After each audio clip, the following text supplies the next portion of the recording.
It's time for change to move into the real work of the universe. And it's time to understand that we use the matter state to reach the level of understanding of the soul of the man.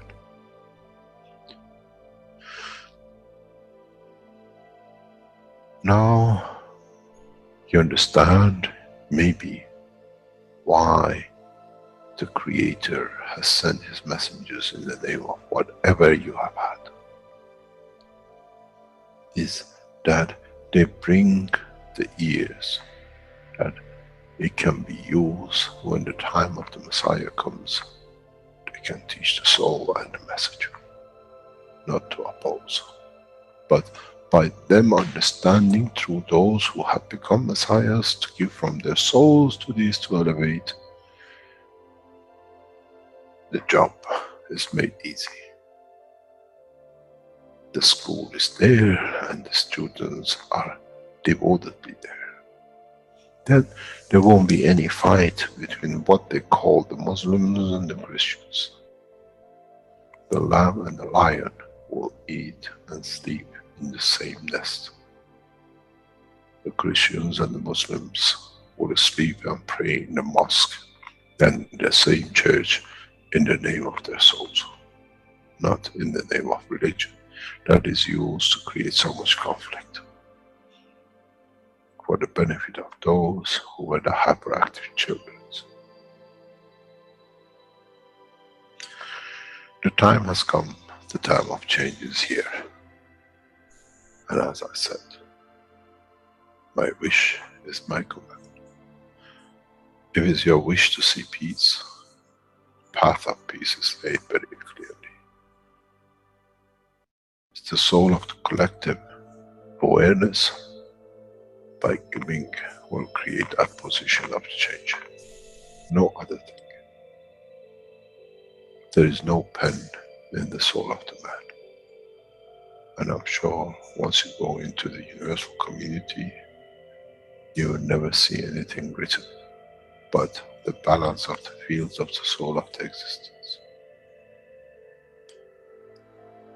Try to be humble enough not to become arrogant in the power that you have understood and you possess.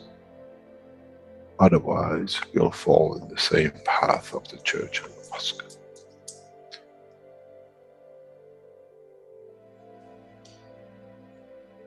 This is what we promised, and this is what we have delivered.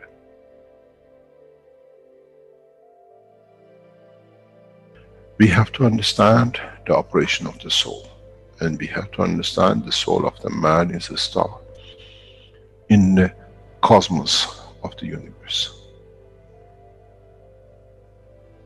If we compare the soul of the man and many of us, 7 billion in one collection, Earth is like a galaxy with so many stars.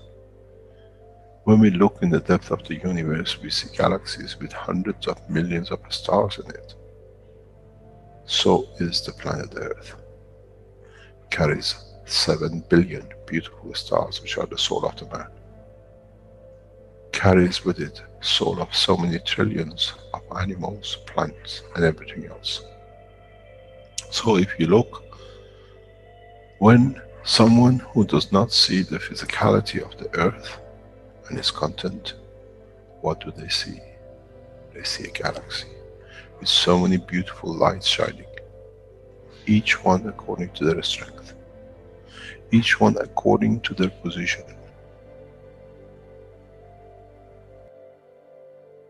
An infant has a beautiful soul, so has the old man. To those who do not see the physical dimension of this planet, but they see the strength of the field, we are clusters of stars. The human race, every single soul, no one from a distance sees, that's the soul of a fisherman, that's the soul of the cosmologist, that's the soul of a president. They all shine irrespective of the physicality. This is the magic. This is what the new science has to bring to man. When we look through our soul, we see nothing but we star in the other souls. And this is the break. This is the understanding. This is what all these teachings are about. Coming to mature to the next level, to understand in the deep space, the universe is the oyster for those souls who serve. Then man is ready to go into space. Then man is ready to become part of the universal community which has been promised. I never promised you heaven. I always promised you the elevation of the man to join the family. And now you have the key. It's you who has to open the door to understand, if I can raise the soul of these people or millions of other souls, that the physical life on this planet changes, then I'm worthy to be part of the universal community. To be there to serve, to expand. To be there, to be part, that in the cycle of life of universe, I become, in being part, I become part of the totality. When man reaches that point, a new dimension in the strength of the soul of the man will appear, which is beyond imagination of understanding of the physical life. It's the gate to the opening of the new life, in a new dimension, which is beyond imagination of what you might call a new beginning, a new cycle. Which that cycle carries with itself the origin of the creation of life in the universe.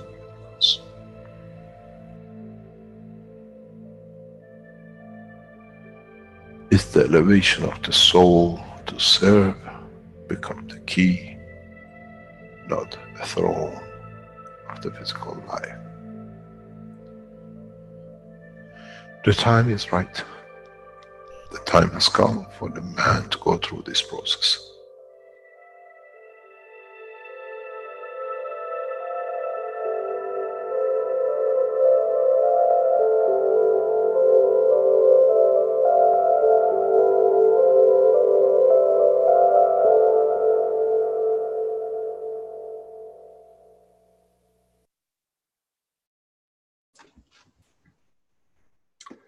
Welcome everyone to the 46th One Nation, One Planet, One Race for World Peace. It's Tuesday, July 10th, 2018. And I'm your host, Rick Kremen. Once again, we're gathered here under the umbrella of the Keshe Foundation Spaceship Institute Public Education in English program. And our host today will be Caroline Keshe, as usual.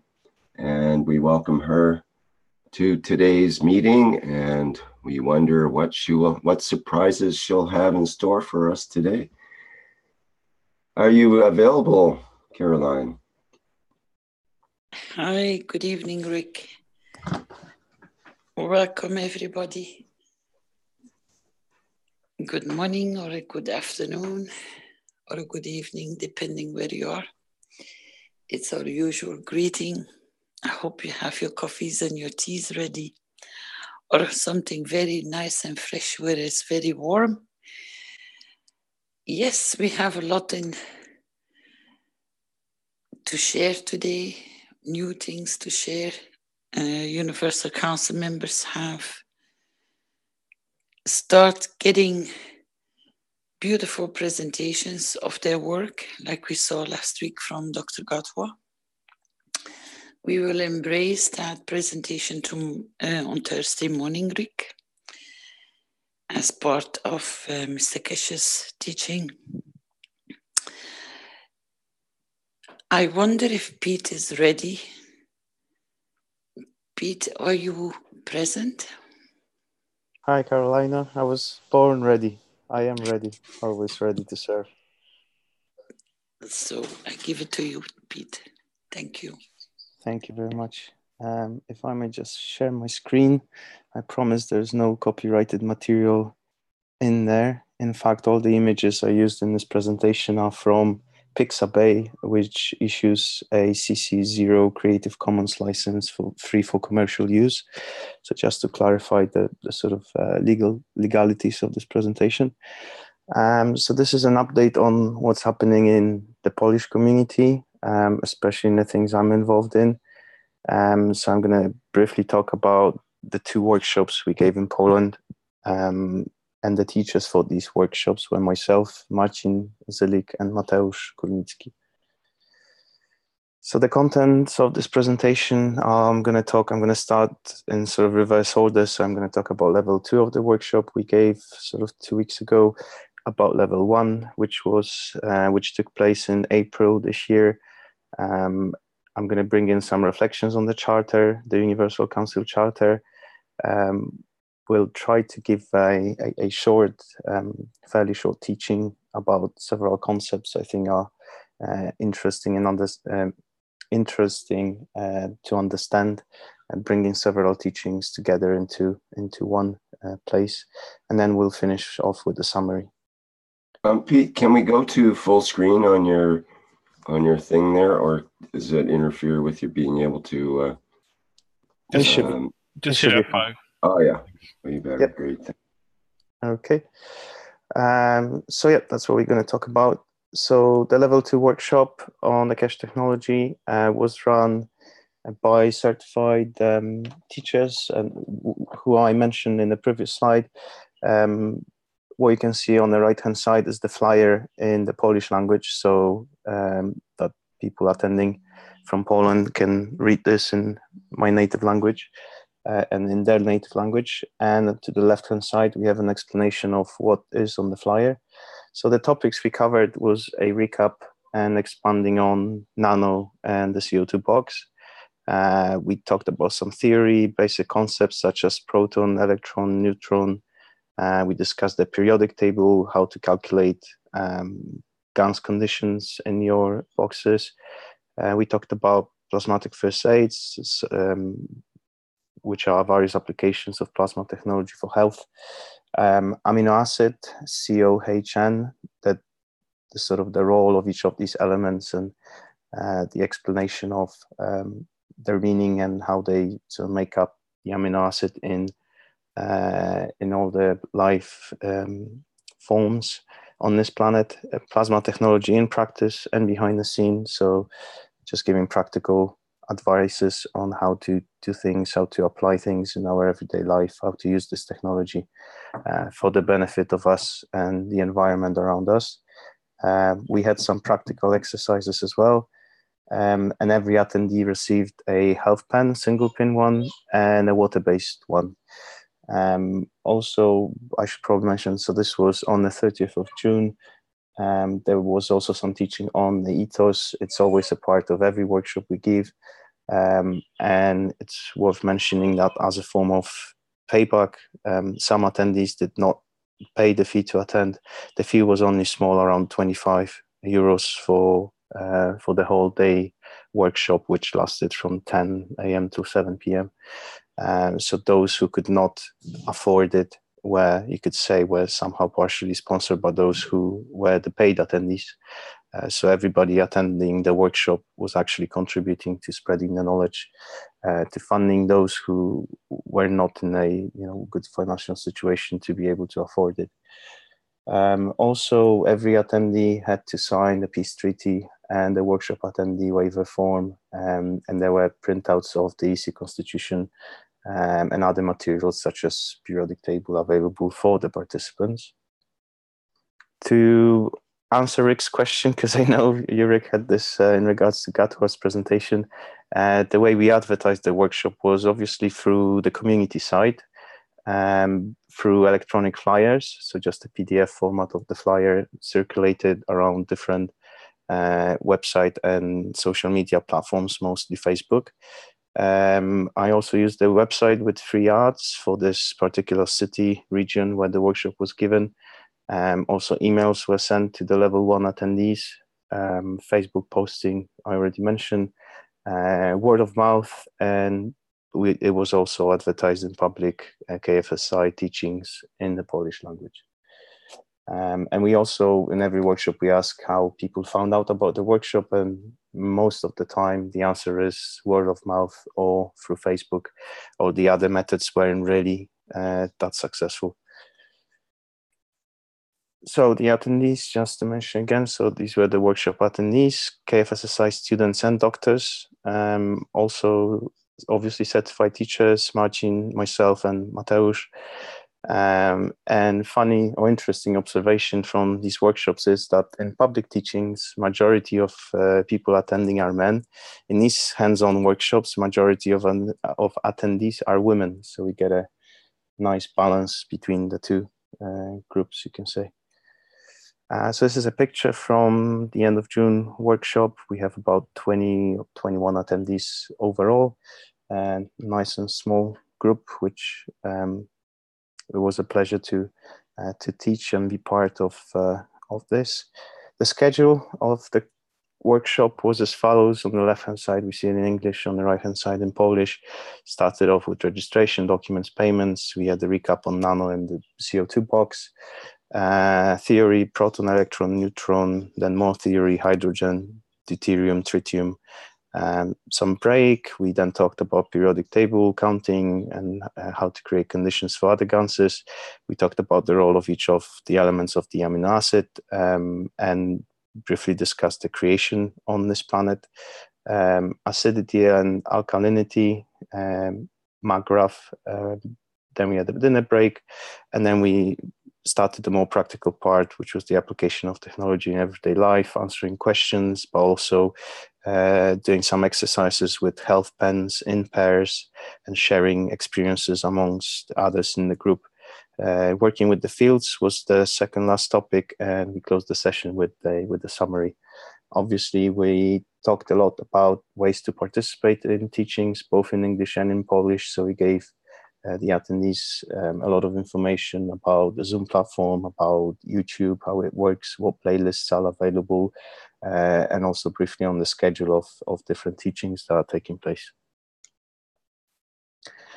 And because some conclusions, way forward, 70% of the attendees in this workshop never made GANs or nano before. So this was a question we asked at the beginning, and it was a sort of an indicator for us that we should cover the recap on nano and GANs very comprehensively rather than just fly over it quickly. They also expressed the need for practical hands-on workshops where they can actually prepare nano themselves and prepare GANs themselves rather than just hearing about it in the classes. More teachings at level 1 and level 2. That's what we realized. That's one of the conclusions before we can move on to the next levels. There is a need for this, physical, practical teaching of how to prepare these materials before we can move on to other concepts and to other levels of the workshops. The theory part was slightly bored to some, but people got right excited about the application areas and ways to do it. And when it came to the afternoon session, the room was really alive and full of discussions. We had hands-on exercises, loads of interactions, and give, serve, teach, repeat. That's what we are trying to do, spread the knowledge through various means so that it's available to the wider public. And we had really positive feedback and a boost of energy for us, the teachers, even though it was energy exhausted to prepare all the materials and prepare for the workshop. The payback was massive, and we all felt a huge energy boost that keeps us going till today. Some nice battery recharge, you can say. And going back in time, level 1, so that's the workshop we did on the 7th of April.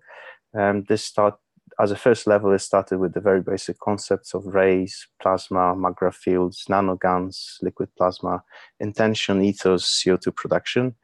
Application of plasma technology again in everyday life, including plasmatic first aid, sort of health side of applying the technology, practical exercises, which also included the preparation of their own health pen. So we had a copper wire that we were cutting it to length, and participants brought their own tools, and they were actually preparing their own health pen. And all the materials were supplied, so all they had to do is to nano-coat it when they came back home. Every attendee received materials to produce CO2 guns at home, so they were given boxes, plates, diodes, and so on, everything they needed apart from the salt water for them to prepare CO2 box at home. Materials to produce, as I mentioned, a double core health pen. And again, the same principle applied. There was a mixture of paid and unpaid attendees, which was also, as I mentioned, a lesson to others, how to share with others and what ethos we are serving with. Schedule, slightly shorter this time: registration documents, payment, introduction, ethos, theory, nano and GANs preparation and questions. And after dinner, we talked about applying plasma technology in everyday life, about the health pen, how to work with fields, and we concluded with the summary. And actually this workshop was very long. It lasted beyond 7 p.m. It took us until 8:30 p.m. To actually finish it. Perhaps these workshops should be run across 2 days, but to minimize cost for attendees, so they don't have to sleep overnight and so on, we decided that we actually will stick to 1 day formula and just try to teach everything in 1 day and just spread it across different levels. How were the attendees on that? Were they fine with the extra hour and a half for the program? They didn't want to leave. We thought we were going to sleep in there, you know. I mean, the time was up. Obviously, there were extra charges for every hour, which we didn't mind paying, as long as everyone was, you know, satisfied with the knowledge they received and all the questions were answered. Good, so, yes. Thank you. So yes, I think it would have gone till 8 a.m. in the morning the following day if that was the choice. So very good reception, and people very hungry of knowledge, you can say. Other outcomes, there were some interesting ones. There was interest from one participant to organize a workshop for the Polish community living in another country. I'm not going to mention which country, but there is one initiative, and this person is taking it forward. I know she already got the embassy. I think it was organized somehow through the embassy, but she did play a video of Tom Salas from Dominica. So this technology receives some interest in another country through this workshop, quite surprisingly. And who knows, maybe in a couple of weeks, a couple of months' time, we're going to fly over there to educate more people in the plasma technology. Obviously, other important outcomes is networking with people who have brilliant ideas and different ways of spreading the knowledge. And probably most likely the next workshop will be around 8th of September 2018, but we haven't decided yet which level, whether we go with number 1, number 2, or move on. But we feel that to move on to level 3, we need to gather more people completing the very first 2 levels in order to be able to comprehend what's going to be taught in level 3. And now moving on to the charter. This is why I wanted to bring in, apart from, you know, giving the overview of the 2 workshops, which may inspire some. I mean, these materials that we are preparing, they are available in Polish. So even if there are any workshop teachers that teach in a Polish language, they can acquire these materials free of charge, just so that they can use. I mean, in these presentations, we were also using materials from Understanding Plasma Science, series of workshops, which have been translated to Polish as well, all 12 presentations. So these are all available. I'm just saying this so that, you know, whoever wants to run a workshop knows that there are resources in place, and they don't need to even know English or translate anything. The materials are pretty much ready. So that's to finish off with the workshops, update on what's happening in initiatives I've personally been involved in. And now moving on to the charter, I think it's very important to keep looking back at the Charter, not only the Charter, but also the Earth Constitution and also the 24 Commandments. But the topic for today, at least from my side, is to talk a little bit about the Charter. And I brought in a couple of sentences from it. And these are written in both in English and in Polish. So the first one is: the essence through servitude and peace elevates the collective soul of planet Earth, and this in turn radiates across universes. Serving is an expression of the beauty and the essence of the soul of the universal existences. The soul is omniscient, the soul is sovereign of its own essence, and the soul holds all treasures and wisdom within its spectrum of strength. So these sentences are to provoke thinking and to seed some ideas before we actually start a little bit of a teaching. Unless there are some questions regarding the workshops. If there are any, please ask now before I move on to the next part of this presentation.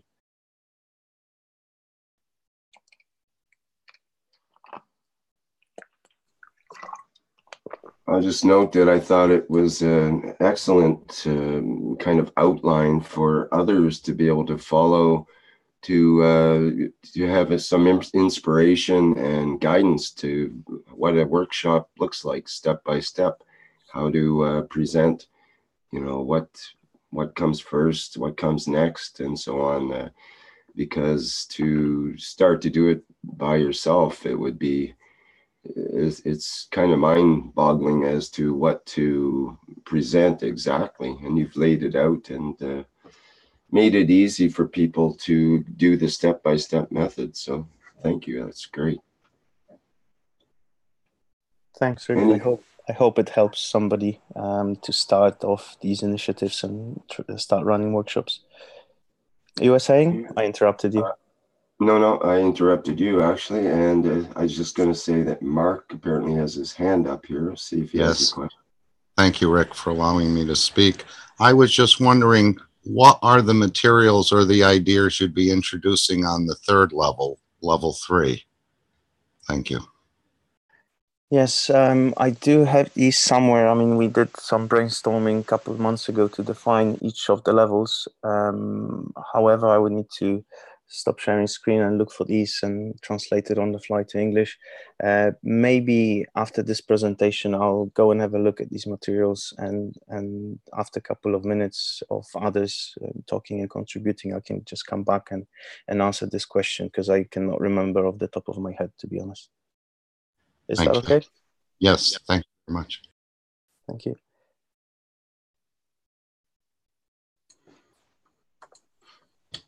Yeah, I guess you can carry on then. Okay, let's carry on. Hold on to your seats. Let's see what happens. Okay, so teaching a question, if we want some, but I guess it's only appropriate after setting the context to talk about these concepts. So I'll just explain what's going on here. I didn't want to start with an empty board because my drawing skills are not that great. So I took a luxury of preparing some drawings already. So I'll explain what's on the board here. So here we look, this is the perspective or the point of reference. So if we look at things from the cell level of the cells in our body, or if we look at things at plasma from the human, kind of from the perspective of the man, and then we can look at things from the perspective of the totality of this planet or totality of solar system, galaxy, universe, and so on and so on. So as we go from top to bottom, the perspective is sort of getting wider and wider. So to start with, I'd like to discuss what the arrow number 1 is pointing at. So here we have a region where what we have at the bottom is the individual soul of physicality of each cell. Remember, here we look from the cell perspective. So there's a single cell in our body thinks, okay, I have a soul of physicality. It doesn't only think it, but that's how it is. I have a soul of physicality, and I have my individual soul of totality. And from individual cell perspective, we also often compare this to proton and electron, which make up the neutron, which make up the spaceship, as we often refer to. And taking a slightly different perspective, we could talk about collective souls of organ, same like we can talk about the soul of languages, but for brevity and clarity of this presentation, we'll skip it, as the same idea repeats across all perspectives. So just to make it slightly shorter, I'm not going to talk about collective souls of organs, in this case of the cells making up the organs. I will move on straight to the sort of man's perspective. So if we change the perspective, something that is a soul of totality from this cell perspective, in its collectiveness or unity with other cells, they make up a soul of physicality of the man when we consider it from our perspective. So something that's a sky, you can say, or the ceiling from one perspective of looking at it, becomes the floor when you look at it from another perspective. And its collectiveness or unity with other cells make up our soul of physicality. So a collection of individual souls of totality of the same kind makes up a soul of physicality in the next level of understanding. So looking at it from our perspective.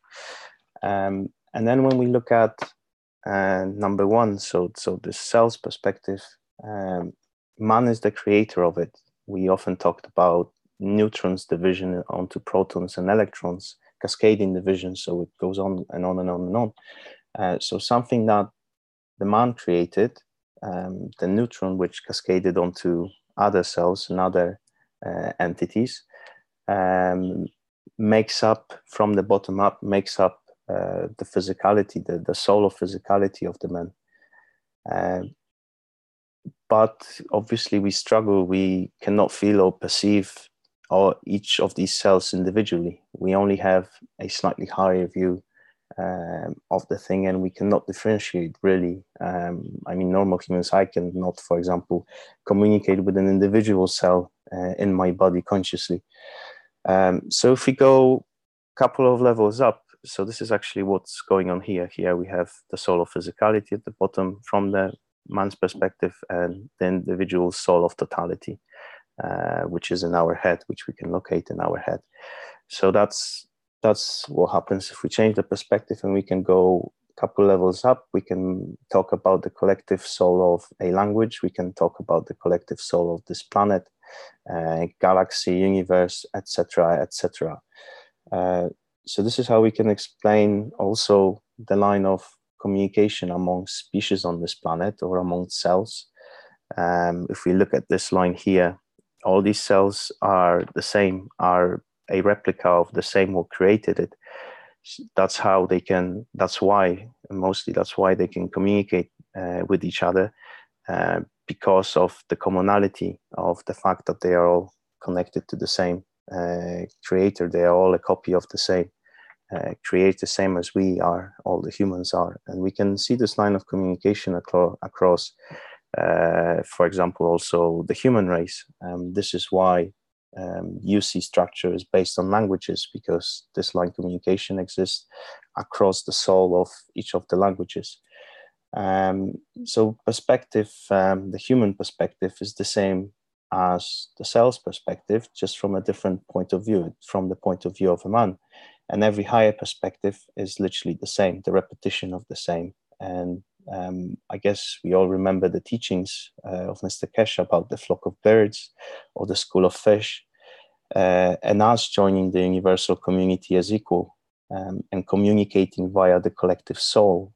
So with the bird on the edge of the flock of birds, senses danger or senses food, this is all communicated within and across the collective soul of the flock of the birds. Same with fishes, and same, this is what we are aiming for in terms of one planet, one race, one nation. And this is the type of communication where we don't verbalize it through the words.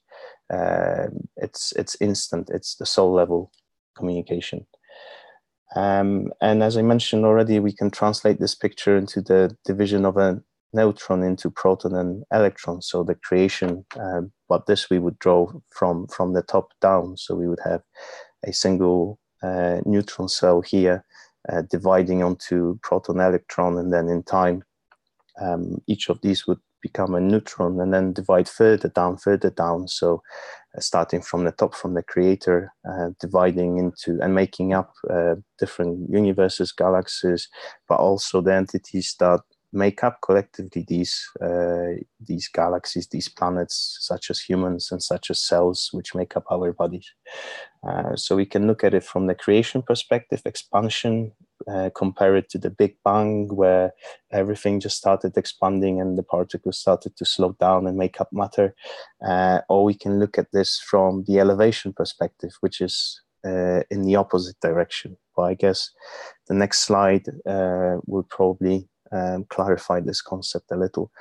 So if we draw on the left-hand side, if we mark the soul of the man or the soul of totality with red, and then we have the emotions, the soul of emotions in black, going out from the center, going outwards.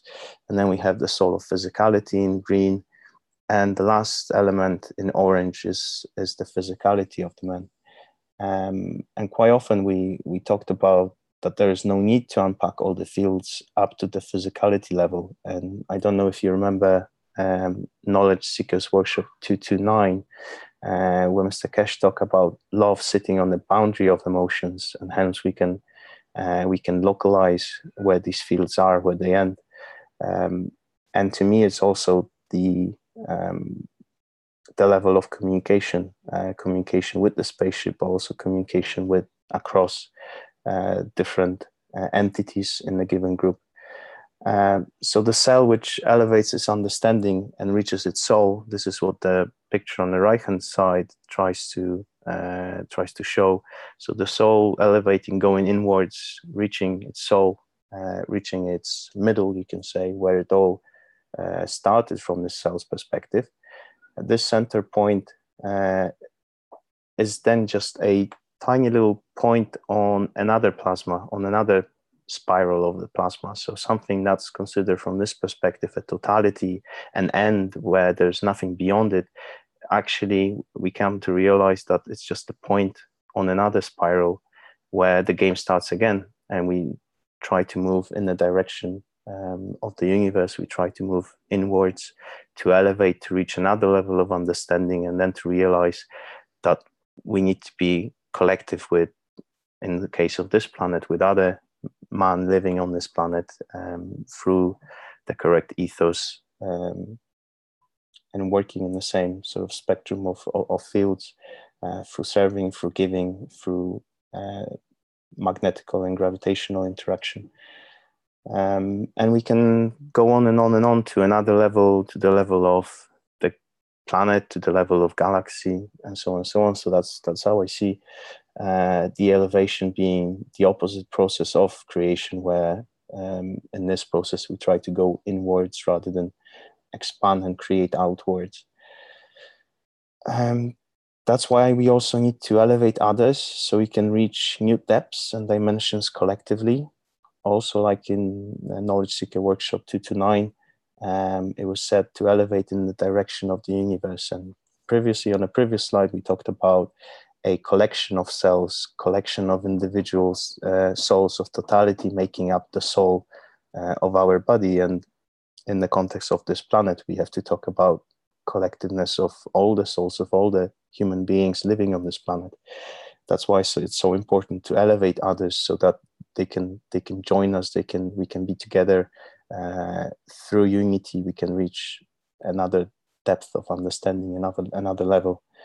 And also in the same teaching, I think it was mentioned that sun has a heartbeat. So even by deduction, just applying simple thinking, if something has a heartbeat, has a physicality, which is the end outcome when the plasma sort of unwinds outwards. If it has a heartbeat, it has to have emotions. It has to have a source of these emotions, which is the soul of totality. And sort of closing this teaching down to the introduction, the UC intro that we saw today, what Mr. Keshe mentioned, that others from the galaxy or from the universe, they see stars, not physicality. They cannot say it's a soul of a fisherman or a soul of a president. They simply see stars. And what's important to realize is that we are all these stars. We are all shining. We are all messiahs. We are all the neutrons, which is the origin of creation. We are created out of a neutron, and we further create other creations from it in this particular cycle, and hence we are part of the totality. And to close this bit of teaching, I have some questions, maybe some open questions for you. If you can see the role of correct ethos and one planet, one race, one nation on this planet and everywhere in the universe. And secondly, if you can see to which level or to which element the Earth Council Constitution, the Universal Council Charter, and the 24 Commandments fit, and the role of each of these. I think it's important to have an answer, to formulate an answer in our mind to better comprehend and see with our own eyes where these elements fit and why it's so important. Why do we meet every Tuesday in this platform to talk about one planet, one race, one nation? And I hope that this short presentation also helped to clarify some of these points and maybe inspire some of you to further conclusions. Does anybody want to attempt to answer any of these questions? Wow. Okay. This is quite a presentation, Pete, and you brought up some really deep questions here for people to address. So, okay, well, it's open to these two questions in particular, but if there's other comments about the presentation, that might be appropriate as well.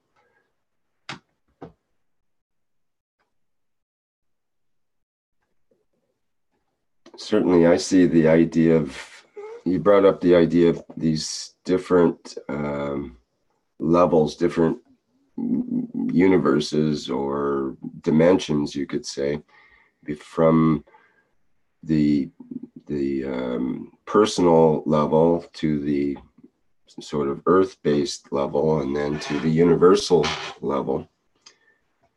And it seems to me that much of the answers to these questions, like the role of the correct ethos, the idea of the one planet, one race, one nation, or one nation, one planet, one race, etc., whatever combination, it doesn't matter. It's all about that unity factor. And then in the second question, we have the different charters and constitutions and the commandments, sort of almost like the rules and regulations, but of what? So in a way, to me, it's the rules and regulations of what's normal in the next level. And what we're learning is the correct ethos of the next level. And we can't see the next level in the same way that the cells in our body can't see us as a whole, and we can't communicate with each individual cell in our body normally, as Pete mentioned. May be possible to do that, but normally we don't, send messages to each individual cell and to the next cell and consciously. We consider them more or less all as one. We consider my body as one rather than, the cells of my left small toe sort of thing. Except when we hurt ourselves, then we focus on those particular cells and we try to repair them and so on. But normally we consider ourselves as one body.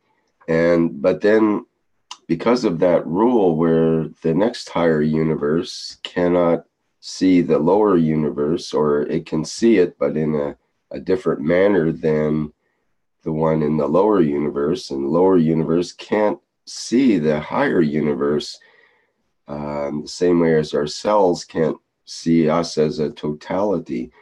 So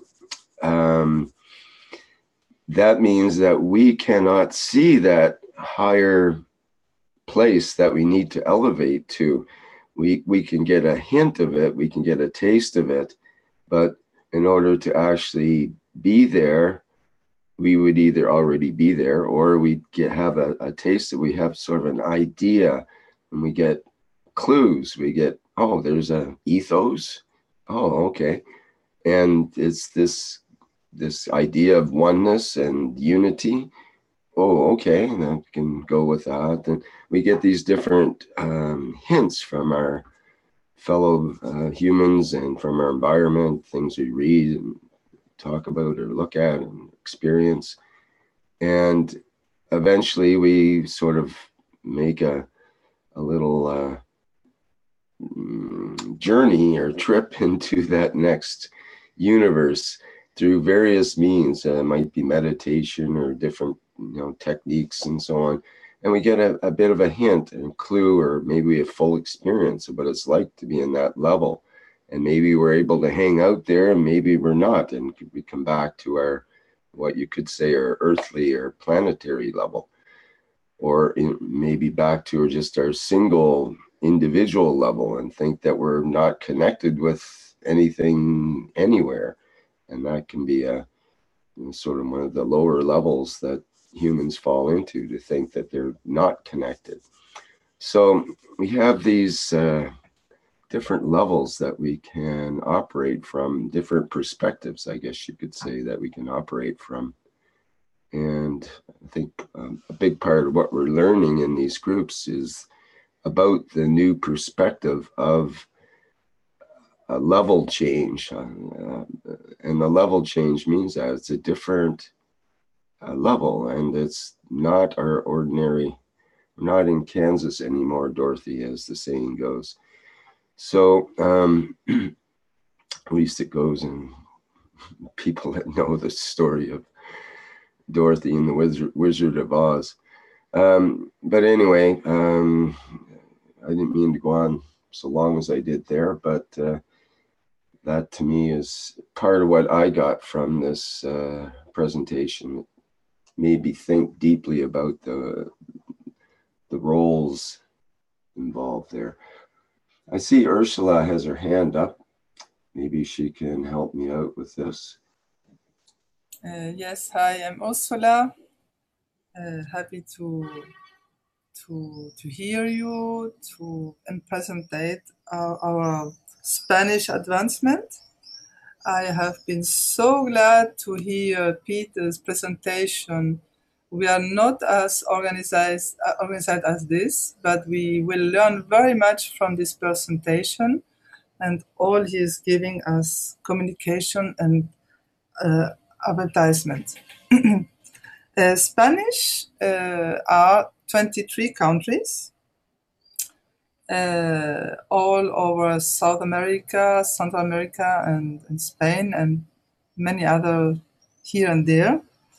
When I come in 2016, there was some conflicts, some disturbing moments, and now we are very happy to stabilize this situation and working really, really good all together. On this moment, we are 1,150 knowledge seekers, and many are applying. There's very beautiful knowledge seekers workshop every Wednesday evening, and we will start also soon private one. We learned how to become good teachers. At this moment, we have 2 mentors, as we learned it with Gatwa and how to become a good teacher, and it works. We learned very much about this. And we have John Wells in privates, Fernando Rendon, who is actually the professor of Knowledge Seekers Workshop. And Esteban Altamirano will follow him in July. and thrive the same way, and always better, because we are really thriving on the right way, and this makes me very happy. We are actually set 7 certificates, and there are many applying in many countries, many projects coming out there everywhere. Many are understanding really what this means, the new paradigm, and finding their position in unity. They are all more advised to reach the universal community with the universal ethos that is integrated more and more. And so we get a more peaceful being all together, creating this unity. And it's very beautiful to see that, because, Latinos are very happy ams, loving life, and very dynamic. And to get peaceful way in these countries is a very, very good thing to do and to reach. We are creating many topics also in agriculture, gardening, and several levels, organizing also advertisements and communication. It's my best part. I love this, really. And I will inspire from Pete's presentation. Many of these Spanish knowledge seekers are working only with cell phones, and this makes it not so easy to thrive in communication devices, but we will get it. There are many workshops also coming out everywhere, with all this teaching arriving, the certificates and the new ones who are applying very much everywhere. And many understood that we are beginners of this new path of life. And I love very much what Mehran Tavakoli Keshe said us, that our children will be proud of us for what we are doing for the world in this moment all together. And there are also actually 14 distributors, and many are applying also there. And even a manufactory, there's one now in Mexico, will be maybe another one. I put them together with Jamila, so they will communicate together. And there are 2 others also arriving in Argentina and maybe in Spain, but are ready to go in this project. We are also very proud of what is happening with medical knowledge. Thanks to Dr. Rodrigo, he explained us so many things in our language, and many have understood the importance of healing. First of all, to heal ourselves, to heal our neighbors, our families, our friends, and to feel better, to get this stabilized emotions, balanced emotions, so we can get more information for our soul and find always the good position to thrive all together. There was Carolina sent us an information from Haiti, what is happening there, and many knowledge seekers wanted to go there immediately to help. And it's very beautiful to see how we are helping each other, and how we can understand how it's important to share, to thrive, and to teach others. It's simply, really, when we start to learn it, we can feel it ourselves. And the best way to learn others is to do it ourselves, and what is they are doing. and so beautiful. This is a life change so much for all of us, and we are feeling it. And this makes us feel every day more secure of what we are doing. They understood that we have not more fear of lack, that we can help the planet for evolution, to work on our soul and intention, and then create everything what we want to create. Distributors, the manufacturings. There are many places in South America ready, even if some governments are against of it, and we know why. But this will finish.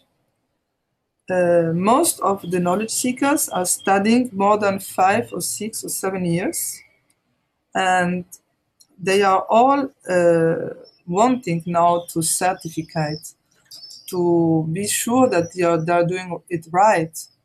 Some of them are far away one from another, and this helps them now to be autonomous and independent, and to take the responsibilities of what they are doing and what they can do for others. And this is the best part. There was many knowledge seekers and teachers coming in and falling out. There was a big turnover, but it's now getting balanced, and this is very beautiful to see. I got many information of many teachers and future teachers with all their intention, what is helping the planet and thriving, and do it really very, very deep, convinced of what is happening. We are all also involved in Wiki, Spanish. It's in progress. There are some changes happening, and we are doing it very complete so that everybody can reach this information there. And we are learning. We are learning thanks to all you are teaching to us and getting together and helping. And there's so much also in this Spanish group who are so in recognition of what the Keshe Foundation is giving to us. With this teacher, we have this luxury teacher, Mehran Tavakoli Keshe and Carolina, giving us all these private teachings and the knowledge seekers workshop with so many power, so many good lessons who are changing really our lives. I'm very proud of all what is happening in Spanish. I thank you all so much, all Spanish participants, teachers, sharing and giving so much time unconditionally, are always there present, integrating charter and constitution, because this is the first part to learn what it's about. And then techniques come much more easily to apply it in our life and to share it with others.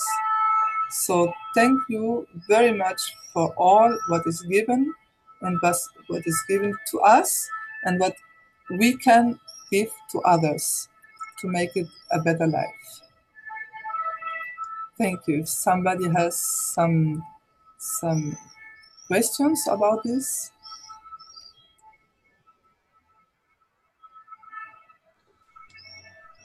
Thank you, Ursula.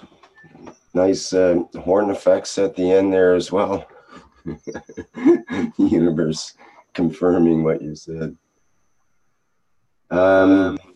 Anybody have questions for either or any answers regarding the questions up on the screen as well? Pete, go ahead.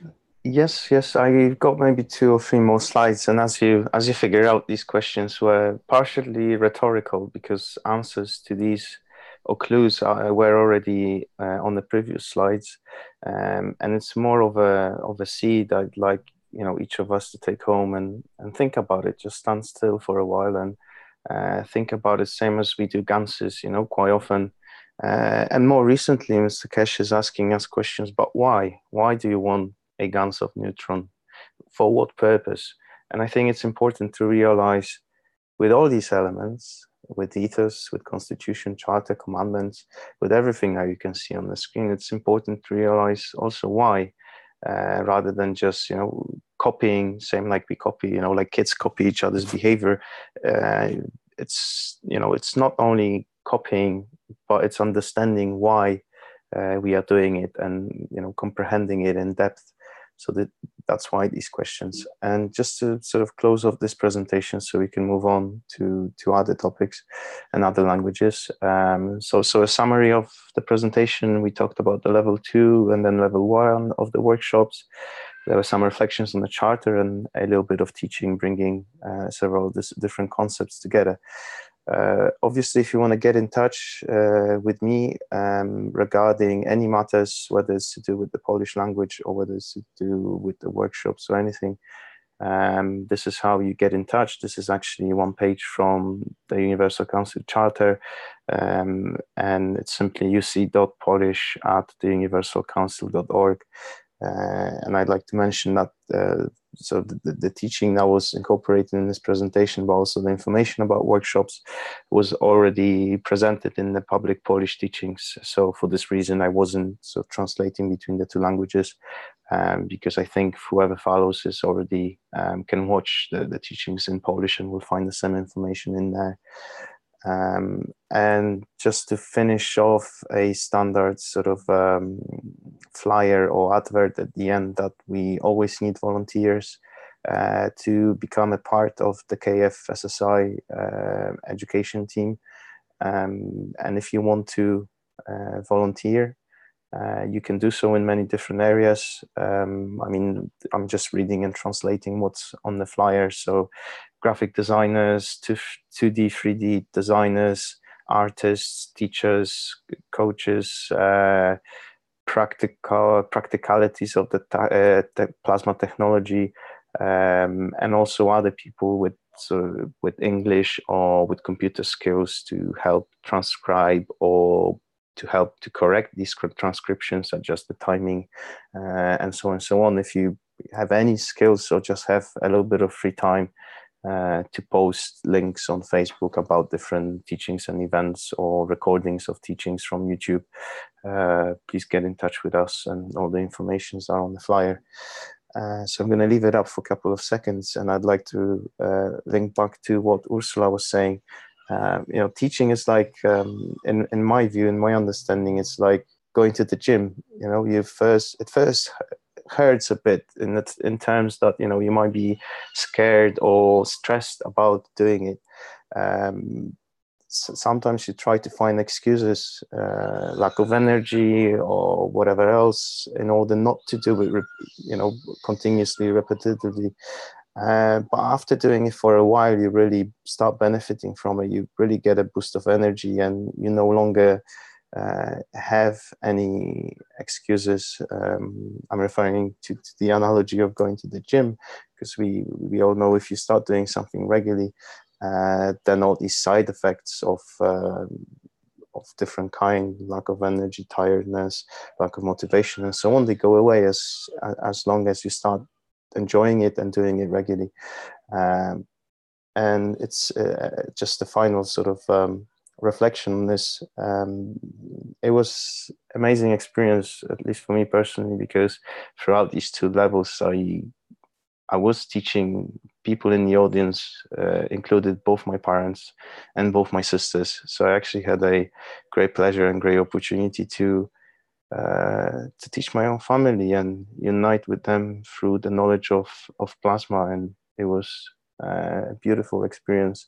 and not to mention all the other participants, because not to forget all the other participants, because they were also very interesting, and we had very nice conversations. So I can tell you that it is paying back, teaching, the kindness you get in return, and different things you start to experience after these workshops. They are just amazing. So I would highly encourage everybody in any language to start teaching, start spreading this knowledge, and start experiencing through serving to elevate the humanity, to elevate, even if you elevate just one soul to reach your level of understanding or even higher, it's already worth it. And this is what it's all about, to gather this collective strength in the same spectrum of fields, so that we can all unite in this field strength and serve the humanity, serve the human race, to reach and join the universal community. So that's I believe that's the end of this presentation. So I'll stop sharing so that we can go back to the normal screen for this session. Thank you. Well, thank you very much, Pete. Great, great show.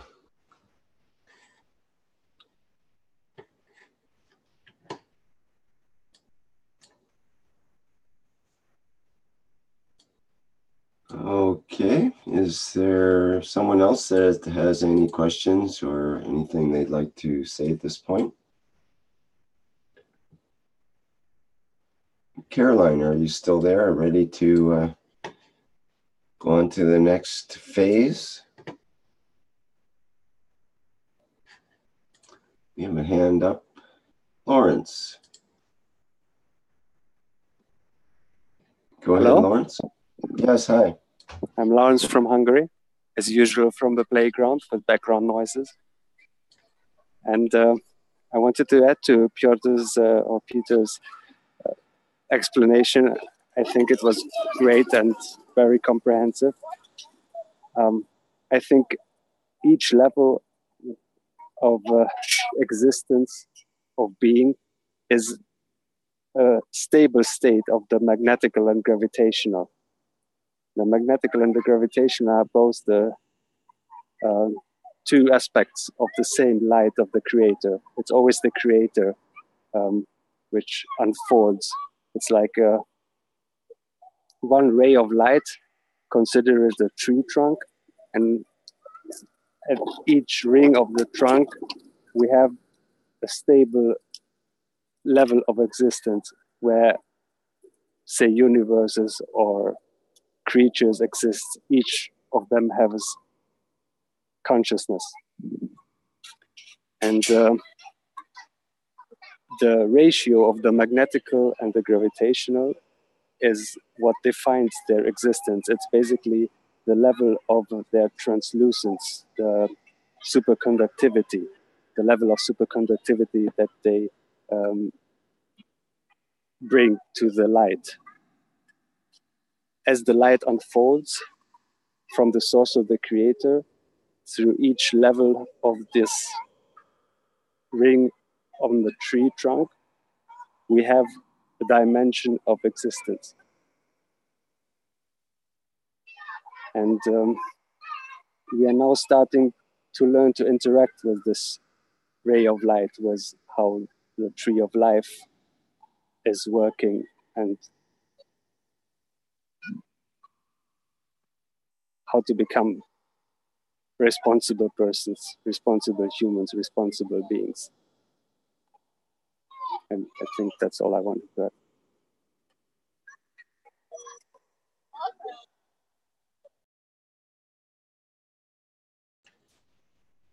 Okay, thank you, Lawrence. From the playground, direct from the playground. Interesting to hear the different background noises from various environments of the planet.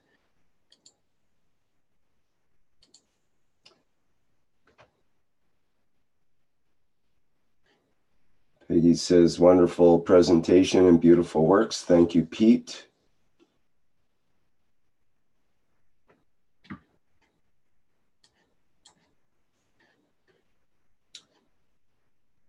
Pete says, thank you. Good feedback is the fuel for our work.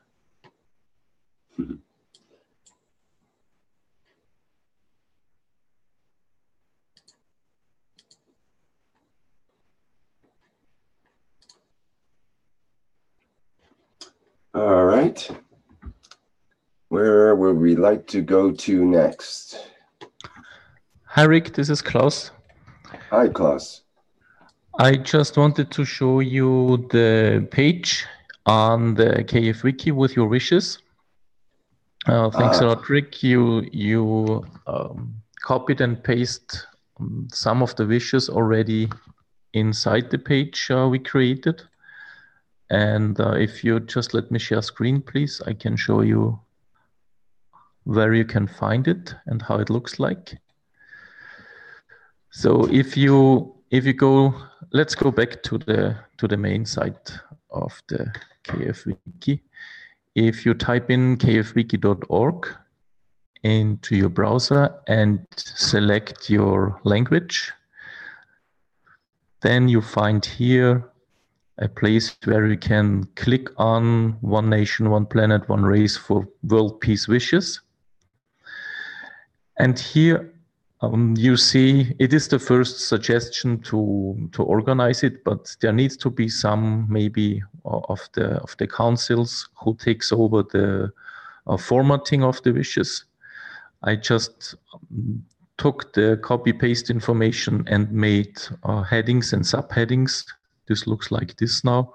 There are the names with the wishes, and if you click on it, you see the wish of every single first name. What I did now, because this is a public platform, but you can design it like you want. Some of them only wrote the first names. Some of you wrote first names and last names. Some of you wrote first name and first letter of the last name. I just focused on the first name now. If you want to write your last name to it, you can do it like this, but as long as you haven't seen your wishes here published, I thought to remove the last name. This is the status currently. Rick, you also pasted a lot of more information.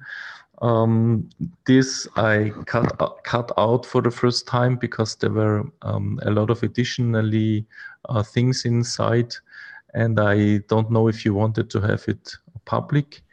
So I think Vince actually published or pasted in the information that came from the original document that I was gathering, but it hadn't been edited at that point. It was supposed to have the times put in and some editing to remove some things. So perhaps I can go in there and do some of that editing, or what did you have in mind? Yes, please. I just you can go here, click on edit, and then you can organize it. It's very easy. I just I marked, for instance, the name, and I chose subheading for the name, and for the main topic I chose heading, and all the table of contents and so on is created then automatically. So you can organize it very easy. And if you want to add a new wish, you can do it from now on, if you like, to directly in the wiki, like we do it in the medical teaching. So you can use this as your notepad and publish them directly.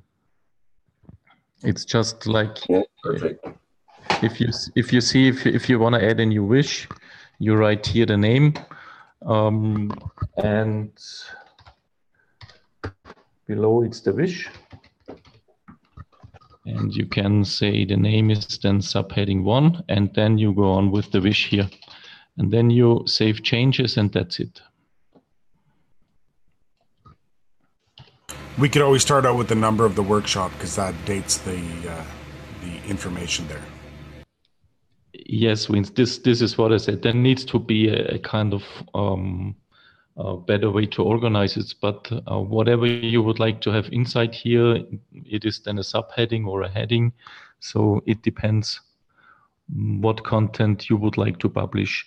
Again, we are here on the public wiki, and whenever you press save changes, we have the system here that we have different roles in the wiki, and depending on who is editing and who is pressing on the save changes button, it is either published directly or there needs to be another person or group to double check it.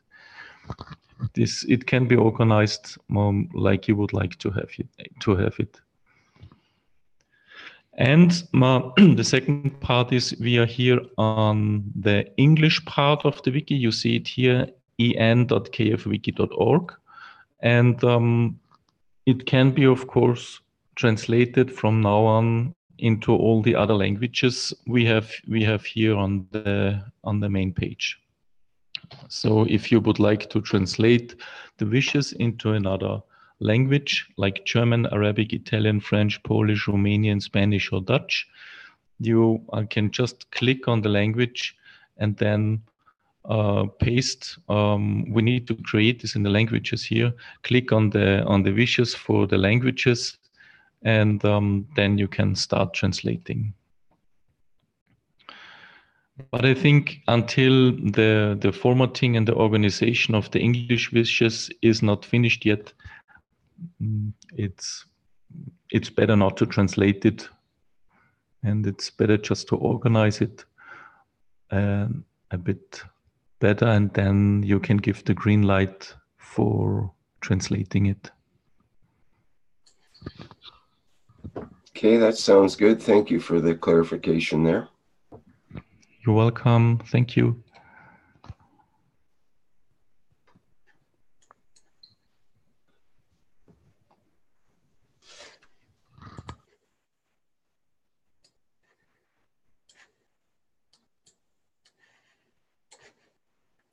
And Klaus, are the Plasma Scientific Journal entries going to be put into the Wikipedia as well?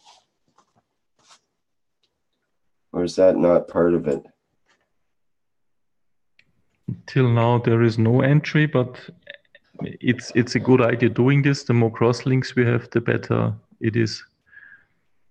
I heard in the background we need to change all these crosslinks with the new regulations. There's some audio problem coming through right now. Not sure if it's at my end or your end, or Pardon? bunch of interference coming. Yeah, that's Maybe pause for a minute here. There's something going on. Sounds like a call coming through. It's okay now. Was that Somebody had a cell phone too close to a microphone, but it was at Klaus's end, I think, right? Yeah, I believe so. Okay, maybe it's okay now, Klaus. Yes, that's correct. I had my mobile phone near to the microphone. I removed it now. I threw it out of the window, so it should be gone now. send it to me. Okay. Yes, Rick, these crosslinks, each and every crosslink helps for all the platforms. You know, there are these crawler, like the crawler from Google. They doing nothing else than crawling from one site to another site and collecting links. And there is a formula behind these crawlers, and the more links you have, the more popular, the more famous you are in the internet, and the better is the ranking you receive from these Google sites. So the more we crosslink, the more famous the crawlers from the search engines categorize us. But definitely we need a lot of help for the languages and also for the English part of the wiki. We more or less closed the phase now for the different roles of editing the wiki, and we closed the security gap by doing this. This is more or less finished, and whoever has some time to help adding information to the wiki, please do so. I think we could see the wiki as a tool, especially for teachers. We made a phase in the period in the medical teaching where we used the wiki. It's a specific one, password protected one, but it's the same structure. We use it as our notepad. So whatever we have on the agenda, we directly write into the wiki, and we take notes there. We insert pictures, and we make cross links to YouTube videos or to other videos we find useful there. And I think if you use it also in the teachings, then the content would grow more quickly. And of course, if this is then translated into other languages, then the entire content grows very quickly. And we see the more we have in our mother language, the more we can transport, the more we can deliver our emotions, and the more we can deliver the knowledge, the better we can deliver the knowledge.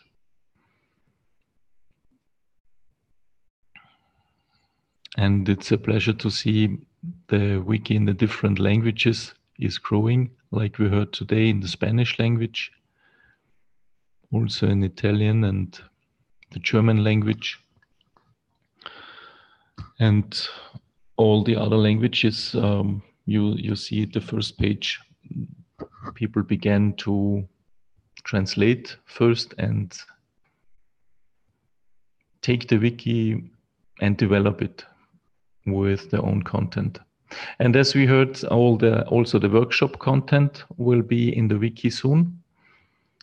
So if you're a workshop teacher, you will also use the wiki. You can use the wiki, use the contents of it, the modules of it, and of course, add information to it. This is the wiki lives from continuous information which is typed in, even if it's just a sentence, or even if it's just something you hear in a public teaching, for instance, where you think this would be an amazing information. Let's have a look at the wiki. Is it inside? No. Click on edit, type in a sentence and save it. And it's sedimented. It's prepared for mankind, and it's prepared in your language. So you can help all your colleagues, families, people around you to understand the knowledge better.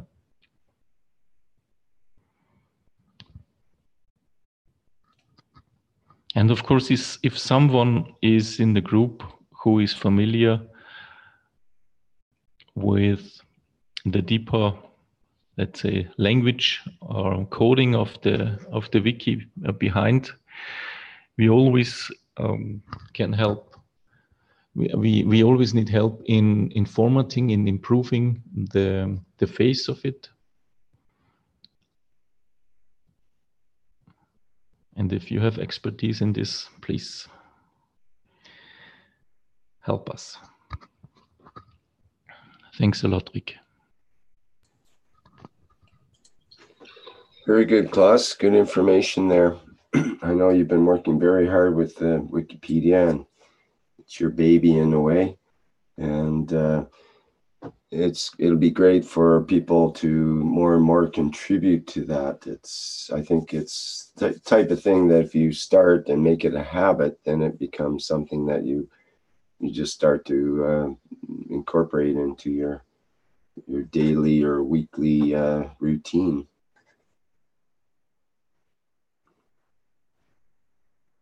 Okay. Any other questions about the what Klaus has presented here?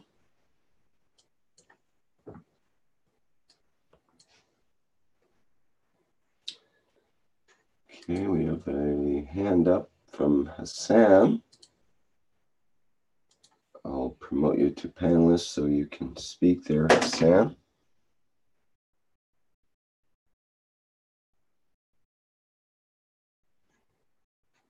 And, okay, do you want to go ahead, Hassan?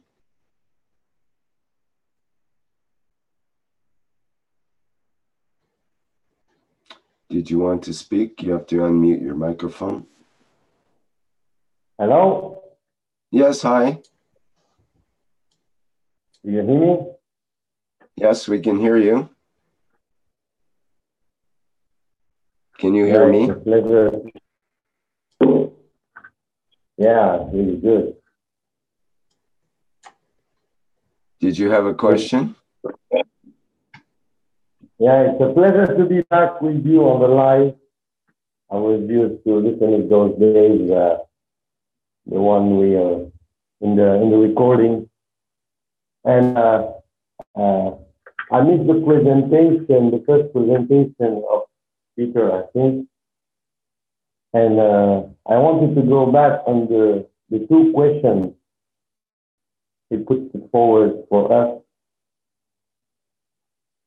about the ethos, about the EC constitution, about the spirit of the foundation in a way.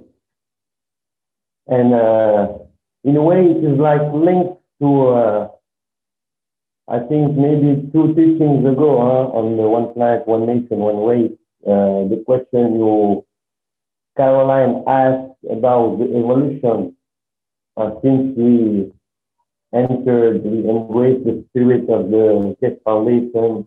What have we learned? What have we, in a way, evaluate in our thinking? And if we can go back to the two questions, unfortunately, I missed the presentation, but those two questions were something I see. Maybe we can get Pete to put that back up again. Pete did it before I could get the words out. Yeah, I see that now. Okay, good. Yeah, so do you see the role of the correct ethos and one planet, one nation, one way on this planet and everywhere in the universe? So first of all, about the correct ethos, the first time I found about the foundation, it was in a way like founding something that you can make business with it. I found that like something like pens, like pads, which can heal people, and it was sold on the foundation. And in a way, I was in the mentality to make business. I wanted to make money, so that's what first made me interested in the foundation.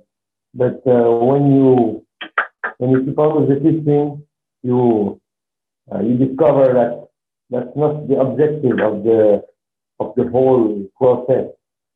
And when you discover that it's serving and it resonates inside of you, you prefer to take that step instead of the one to make money, even if your life is hard, even if you don't have money to live in an easy way. You have to make hard work to make your living. But in a way, it's a blessing to understand that the ethos is serving. So with the One Planet, One Nation, One Way teaching, which we are making every Thursday, I think it's like a reminder. We need this to keep on because in our daily lives, we have ups and downs. In the up days, if I can say it like that, it's the days which we listen to the teaching because that makes the trust keep on in our heart. But when you're trying to make a living and sometimes you lose control, you lose in a way your sense of peace. But for people who are newcoming, I always try to refer to those newcoming. because even as I'm not a newcomer, it's like 2 years now, nearly 2 years, I listen to the teaching. I have my ups and downs, so it's not easy to maintain that confidence in our daily life. But we need to find a way for those newcomers which have not the basics of the physics. I have just a small level in learning at school. I did not go to university, but for people which never went even at school, you have to find a way, and the way is that it's those two key questions, the correct key to the 21 commandments, which the 24 commandments, which is a way to talk with religious people, the easy constitution and easy torture for mankind. I learned a lot of things. I'm at peace. I can say that I'm at peace. Even sometimes I lose control, I lose confidence. What can we do to hold that confidence forever? People who are not technical, because I'm more attracted to the ethos aspect of the teaching more than the technical aspect. I made lens water, I made some stuff. Well, now we know with the evolution at the neutron level, people who do not know what is a neutron, what is an electron, what is a proton, what can you serve for them to answer that?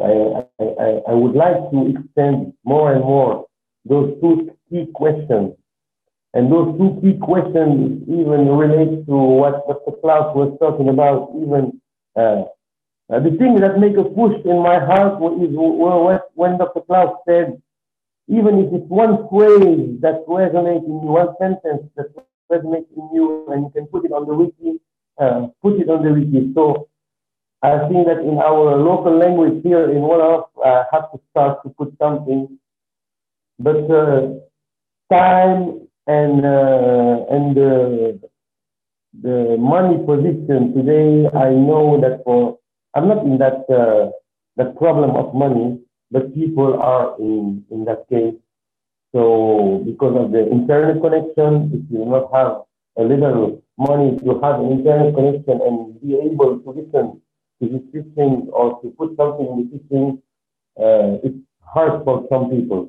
Even from apart to maintain the live teaching, it's not that easy, but I'm sure that people which are in case where money is more a problem for them than me, they would like to make something, but they cannot, because nowadays we are a little bit dependent of this type of life. So I wanted to extend it. I learned a lot. I learned more peace than everything in the knowledge, more to be more confident about ourselves, and life is not material and all those stuff that we are worrying about.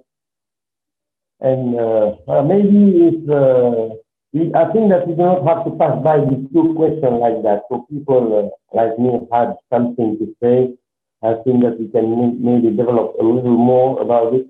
Give time to people to see themselves a little bit in those two questions, and to have the time to answer. And hoping that we can find a way to bring the whole quickly in that community. I started not long time ago, maybe 5 or 6 months ago, if I can bring a testimony about my situation. I listened to the teaching for 1.5 years before starting to be involved in giving without waiting to receive something. I saw the French Foundation, the French group, the people which are trying to translate each Thursday teaching and the whole of the teaching. We are trying as much as we can now to make something and to maintain the rhythm, the every Thursday rhythm, to translate in French for the French community. So the first time I started, it was like maybe now like 3 or 4 months ago. My soul told me to enter teaching because I felt there were a need in people which understand both language, English and French. And maybe there was like 2 or 3 translators, and the team which was translating had a lot of workshop and stuff to do. And so I entered the teaching. I started to translate in French. It's a lot of time to put in it. The project for the even of private teaching, but till today, maybe one month ago, you gave me a number and everything which I need to start the teaching, but it's not easy to have the daily network. But we need people which can use from their time for free. And I tell you something, is not for free because you give from your soul without waiting to receive. I was for starters when I entered the French translating. I just had my phone and I was making it by hand. I was writing it and I was taking picture and sending it back to the team, which was writing it back on the computer to present it with a PowerPoint file and to present back every Thursday in the night. But they decided after maybe 1 month and a half of giving them each week my part of the translation, they decided to buy a computer for me. So they were thinking about a 200 euro computer, but people give so much from their soul, and we went to 600 euro, and they bought me a 400 euro computer, which is so nice. And now it's easier. I just have to listen to the teachings of Thursday and to tap it on my computer, and I send the file, and it's less work to do. But it's like 2 hours, 2 days a week, maybe, because usually 15 minutes of teaching takes 3 hours in English to translate in French. So when you give from your soul, you're always missing something. So maybe we can extend on that week and everybody, and hoping that I will enter. I will come. I will come not in a long time in the private teaching, because I was seeing on the chat people saying that come in the private teaching. If you don't have the money, ask for it, and the foundation is there for you. It's for free. We just need people who want to give from the soul, as you usually say to it.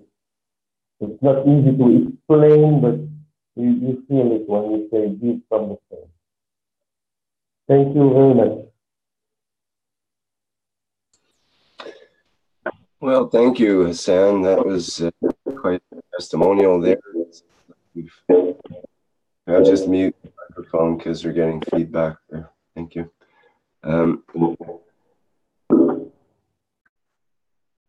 Yes, quite an interesting story, and good to hear of your support, getting the tools you need for carrying on the work that you're doing. You get the computer that you need to in order to carry on to the next level of being of service.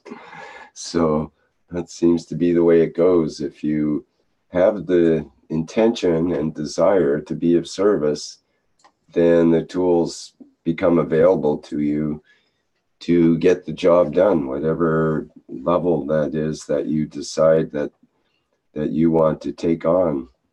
Suddenly the tools and people and opportunities all appear as soon as you have the intention and set your perspective on being of service. Very interesting.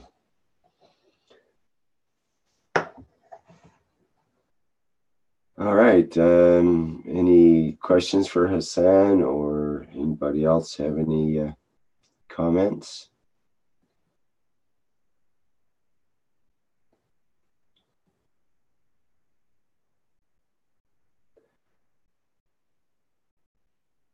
Let's check in and see if Caroline's still there. I'm not sure if she's around right now. Maybe has to take a bit of a break. Caroline, are you around? Yeah, I'm here. Don't worry. Okay. You're always there, 24/7, even when you're sleeping. I am not disappearing. We missed you. How can you miss me when I'm there?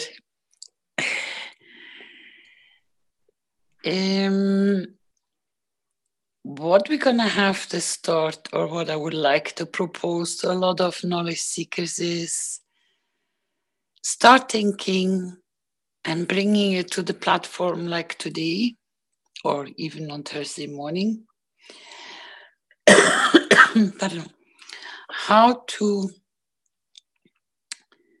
implement the changes by opening the Constitution in parts, study it, analyze it, see where in your surroundings things are not quite the way they should be, that you say this can use some improvement, or we can be more flexible in that. Because the thing is that if we start, I'll give you a different view than maybe you might understand faster. Is it's not there, it's not existing, and somebody makes you a proposition like, can you give me a full report if you would receive, let's say, like 500,000, doesn't matter what currency, what would you do with it? What would you plan with it?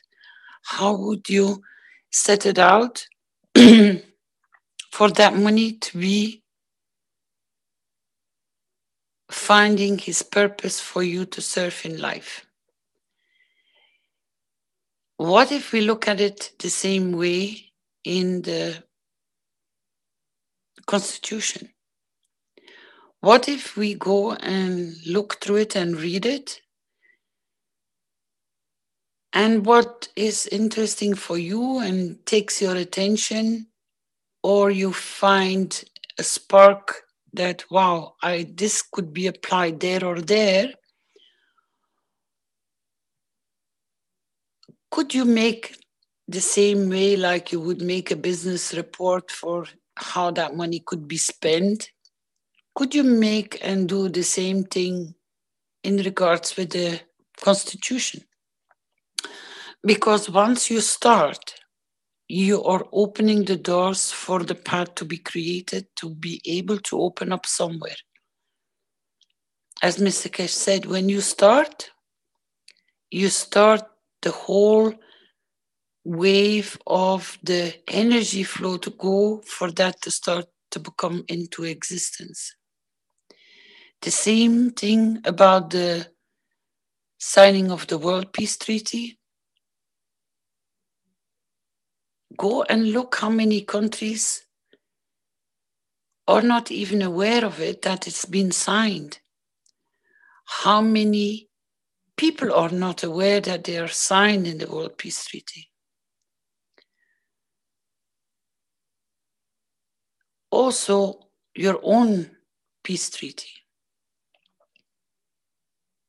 What if you start opening the conversation about what would it be nice if you, without having to prove to nobody, but in quietness, to sign your own peace treaty? It will set off a lot of youngsters to start thinking about it. What if I become for myself that walking light of peace? Because then they start inspiring the others. What if we, for certain people which are working in different levels, why don't we start looking into and opening up the Universal Council Charter and see where, pardon, I'm sorry, I'm a bit tired, but that's okay. to open up those lines of way of setting it off, kickstarting it. I have had quite a few nice ideas from Jamila. I asked her to speak about with them to Klaus, and they came after our meeting. I said, just open it up, find support within the foundation, in the structure, and debrief back to or today or on Thursday with what can be done. The same path with all of you, which will find something that they can do something with it, but come and share it. Like, we all know that Dr. Gatwa is expert in teaching and has the great expertise in the agriculture.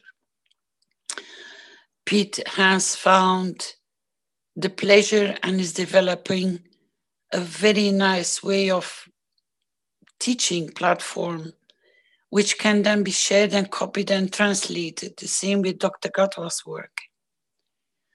I'm trying to stimulate you knowledge seekers that you are capable in the field you are working in to expand on it and come and show it or share it in the Wikipedia. If you can spare 1 or 2 hours a week, give a sign to Rick or to Klaus or to one of the other knowledge seekers that you know that they are translating or transcribing or working in the wiki. You never know, you might be very, very welcome with your expertise to add to it. But for the people which like to open up new doors, it would be very nice to start looking into where can we bring it into public? Can we bring it to radio stations? Can we bring it into small publishing papers? Can we bring it into clubs? You never know where your path can take you for a walk when you start walking. Your curiosity will open more doors because you start the journey.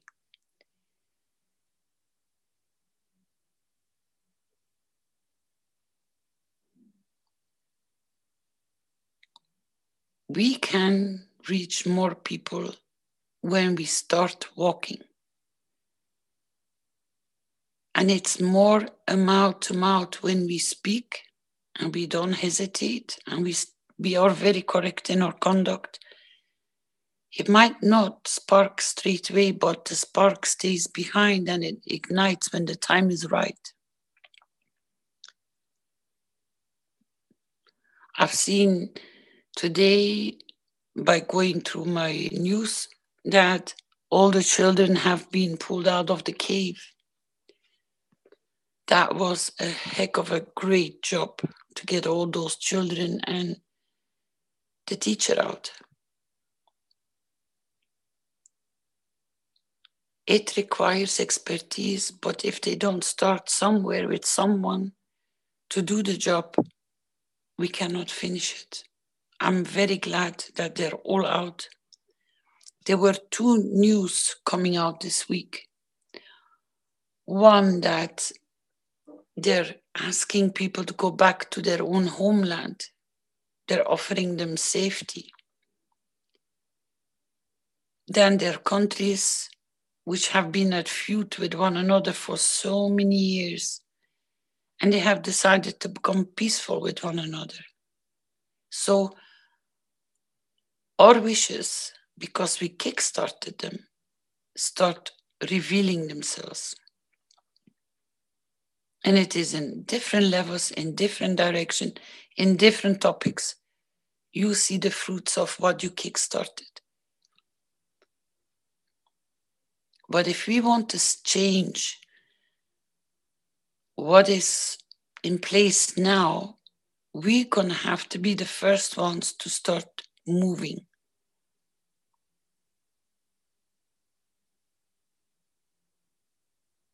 Ursula has brought also her part of teaching in Spanish, Portuguese. It is amazing how people are coming on platforms, no matter the struggles, it is normal.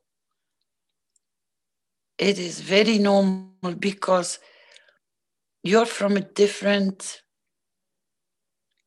construction of emotion. And that's why you feel more comfortable when you're from the same language. I would love you to take the part of the presentation from today and translate it and bring it back to your people. That they know that they can come into public platform and that they know that they have a place in the foundation. That is not only in their group, on their platform, but that they also can join in a more worldwide public platform.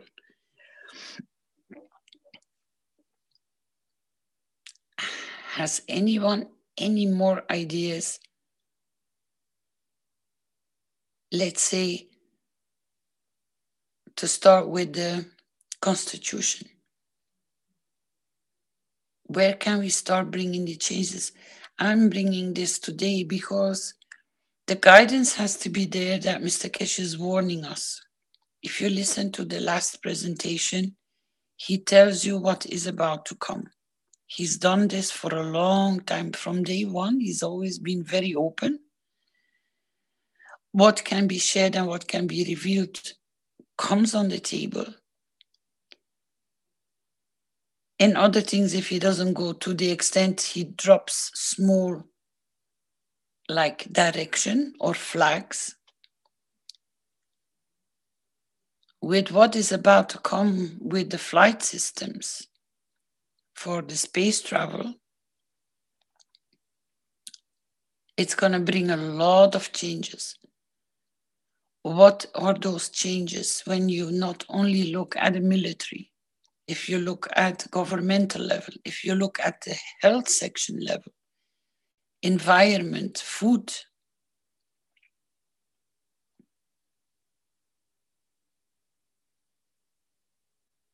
we're going to have to be ready for, with our knowledge, what we have learned over the time, that there are depots worldwide in each of one of your countries in different parts. I asked this before with Rick, we spoke about it, to open up the points, the center points of the knowledge seekers, that people know when something goes wrong, where to go and receive.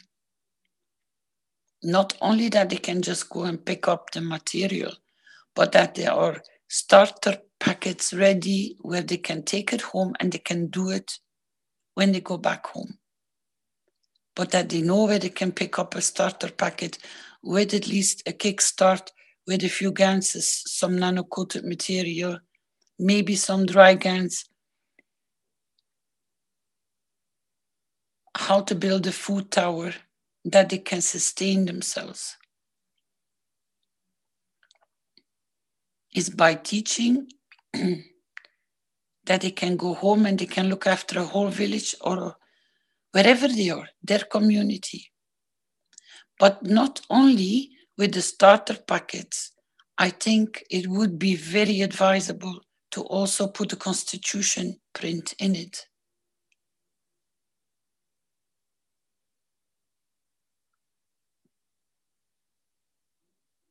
Because if you have these kind of changes, that's the time when the time is right, and sometimes in the most time of the stress, that you can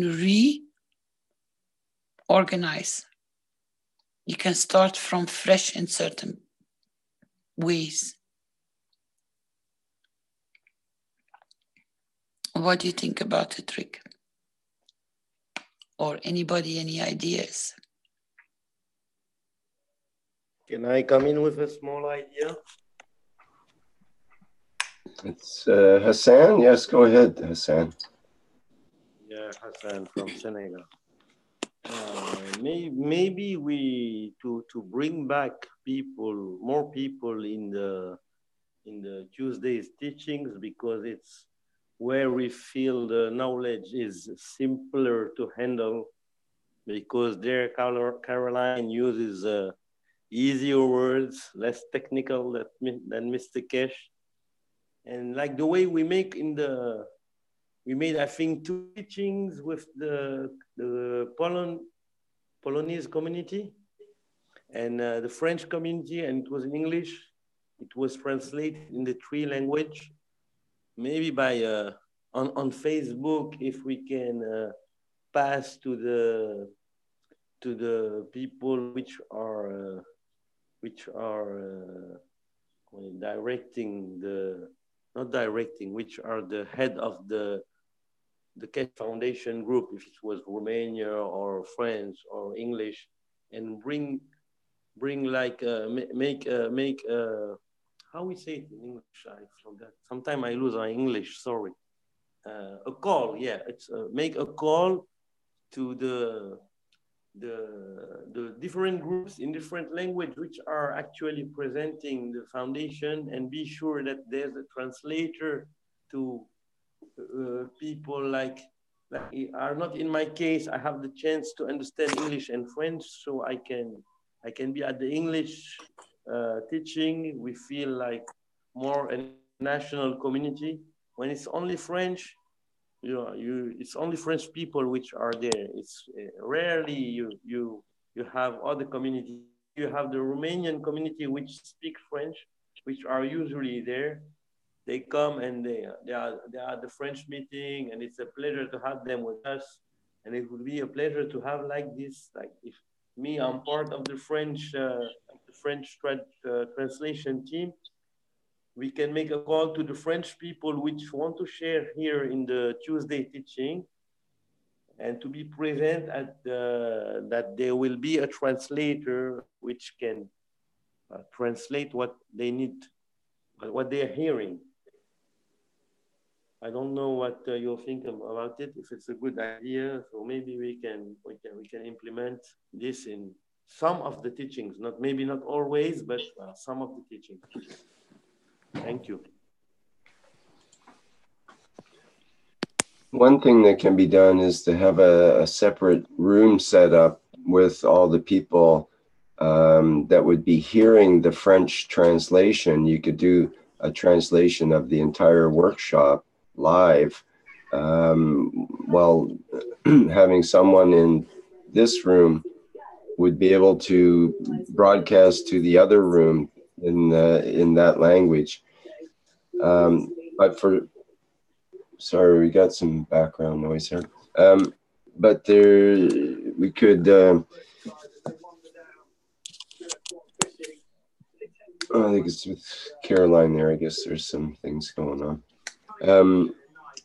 We could also do direct translations right in the workshop for at least short passages. We probably wouldn't want to translate the entire workshop in French and then have to do French and English through the whole workshop, unless we had a special workshop that we were doing for one particular language.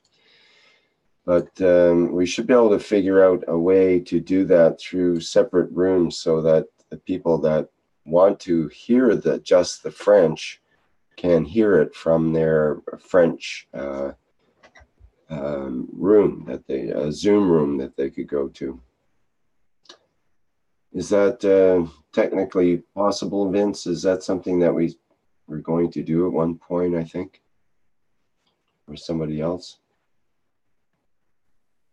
Yeah, I think even every now and then, it's not necessarily, it should be every Tuesday, but every now and then, if we can meet together, the French team and the English team, the Polonese team, the Romanian team, there are so much teams that, but even if it's a 1 session hour, I think that it can bring together the different communities which can share, and the spirits, that's the spirits, the ethos of the foundation. That's the beautiful stuff we had in it. It's the sharing, knowing that even if you're the only person in your country interested in the foundation, other people in other countries are fully involved, and you can participate by sharing with other communities, not only yours. Mm-hmm. Good point.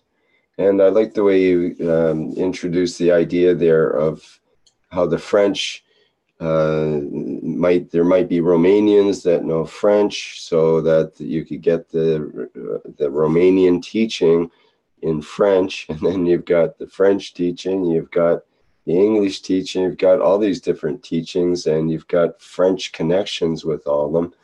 So in a way, that's a good connecting language that can help translate between different groups in a way. So it's quite interesting to see how languages interact with all these people around the world that are trying to communicate with about the plasma technology. Yeah, and there's some team, I think, that they are taking the French teachings, which do not understand English, but they understand French. They are taking the French teachings and they are translating it in their language. So there's always a link. It's a pleasure to see that happening. Yes, there's always a link and always a way. What else about that? I see Pete has posted in the chat about the level 3 workshop question that came up earlier. And he's put in the bullet points that would be part of that workshop, including ganses of food, working with intention, what the body's made up of, the soup of the fields and energy in the universe, process of plasma banking, and inspiring people to start working from other levels of understanding, and so on. So as part of the level 3 teaching. Yes, thanks, Rick. And I'd like to add to what Hassan was saying. I mean, this is something we started, the exchange of knowledge between certain languages. We had 2 global teaching sessions with the French team back in the past. But also, as you say, there's loads of teachings to participate in and a lot of material to translate. But perhaps it's one idea to keep making these connections, these bonds between different language group and facilitating, the sharing of knowledge. It might be worth doing it again, but I would see this as, a sort of direct communication between different languages. If there is an expression of interest in having a given session on a particular topic, we can just organize it from bottom up. I mean, the most important thing is the intention, having the idea and the will to do something. So if there is any desire from any of the groups to exchange, collaborate, exchange information with any of the other groups, I think we should be just bringing it forward in this session or in any other public session where we meet and discuss things amongst each other. Yes, and I remind myself that we just had the 20th International Testimonials meeting yesterday, and that was a public session, and that's a good avenue for such interactions as well. Quite often there'll be testimonials in different languages that'll be translated on the spot into English. So that's it's just one of those easy and available places. If someone has something they want to present, it could be very simple testimonial of something that worked for them or something they did for someone else. There's various ways of that people contribute to that workshop, but it's an easy avenue to get in to present something. It doesn't have to be technical, or it could be technical depending on your particular situation. So that comes out every month, and I think the next one is August. It's on the second week in August, I believe. Second Tuesday in August, whatever that works out to. 13th, Peggy says. Thank you, Danny. 13th of August will be the next testimonials live workshop where people can participate and in your language. And as long as we have an English translator available, which we usually have our own translators, or bring your own if you have some language that's not one of our ordinary ones. And I see that Caroline's reminded me to post this. Just make it a bit bigger here.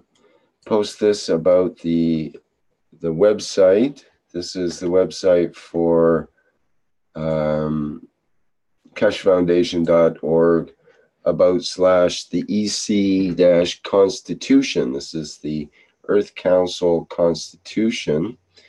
And we see that the Constitution is available in these languages: Arabic, Bengali, Bulgarian, Chinese, Danish, Dutch, English, Farsi, French, German, Jikayu, that's Italian, Japanese, Maltese, Polish, Portuguese, Romanian, Russian, Spanish so far. And so you can click on those links in order to be taken to the Earth Council Constitution in your language. Maybe you'll find something inspiring there to find a way that you can be of service and inspire others.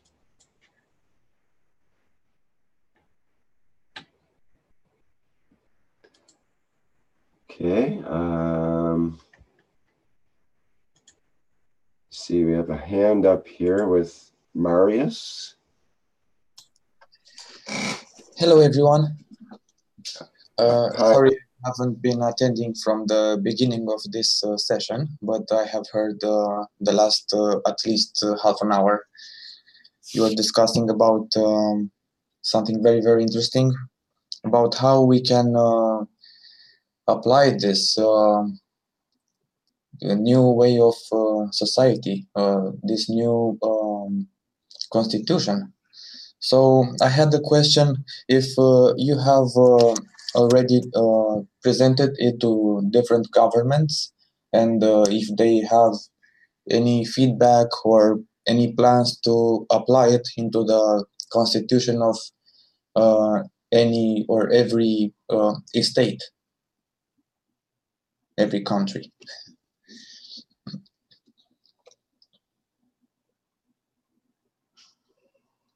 So was it this a plan, or were there any actions in this direction to present the constitution to different governments? I wonder if maybe Caroline can address that. Okay. Caroline, could you address that, or is there somebody else from the Earth Council? I'm sorry. I couldn't find my microphone fast enough. Okay. Can you repeat the question again? So my question was if there were any actions to present this constitution to different governments of countries on the world, and if there is any feedback from the certain government. We have all kickstarted in the Blueprint for Peace Week. We have kickstarted all these kind of different platforms. A lot of people have started. I don't know, because there is no feedback from, it was very intensive the first few days, but then it watered down. about even the sending out of the World Peace Treaty for the governments or kings or presidents or wherever people have sent them out. We announced it weeks before, but it shouldn't die down. But it is not easy to keep something going when there is not a sparkle of, people continuously working or keeping it in the media or even on our platforms. It is on our website. People bump into it, people pick it up, and then they do, but they don't give us feedback. So we have no view in how much people are still operating with it and still are poking governments. It was the same as we start asking people to give feedback if they and how and where they are informing people, simply asking the question, do you know that your country has signed or is signed upon or in the World Peace Treaty? So this has never been done by, especially not global. Not a single organization has ever achieved this. It would be nice for maybe Rick or people which found their way, or Flint, to, before we are going to close down for summertime, to maybe to go and pick up certain parts from the blueprint. That whole week we worked all together to bring the highlights back onto the front page or a front presentation or on Thursday morning, to give it a part in Mr. Keshe's presentation, because we're going to go to our first anniversary very soon. The same way as we celebrated the life of Fabio and Naomi last Thursday. It was 2 years. We are going to have the first year of celebration. Not a single organization, not a single government has ever achieved on this scale that every country is signed under the World Peace Treaty. Regarding the Romanian government, I have no idea how it is with the rest of the governments, but in Romanian government there are many illiterate people, and they don't have any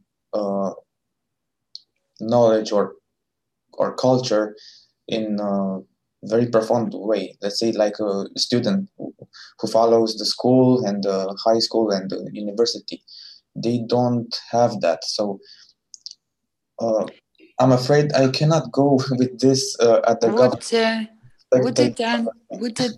Would it then not be easier, or may I suggest for you to make a recording that they can hear it and type the text underneath what it is about? Maybe not the full constitution, but like you speak the whole, they have been read in public. So for the deaf people, for the people which are illiterate, they can listen to it.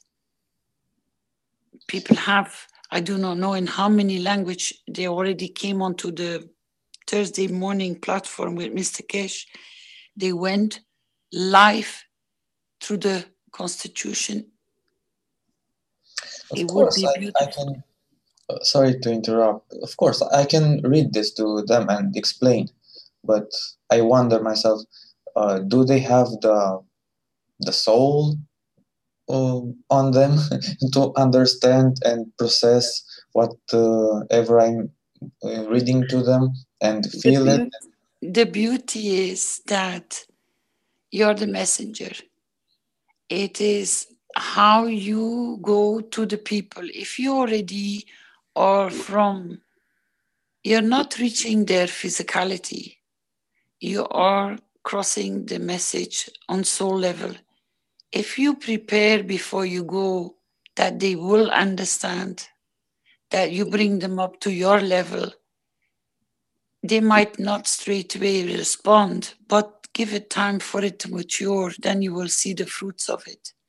It's the same with watering a plant and feeding a plant, or educating a child. You don't see the knowledge and the beauty of the whatever they have received from you straight away. It takes time to mature. Of course, But it at takes time. least, But government, give them the benefit of the doubt. You don't doubt them.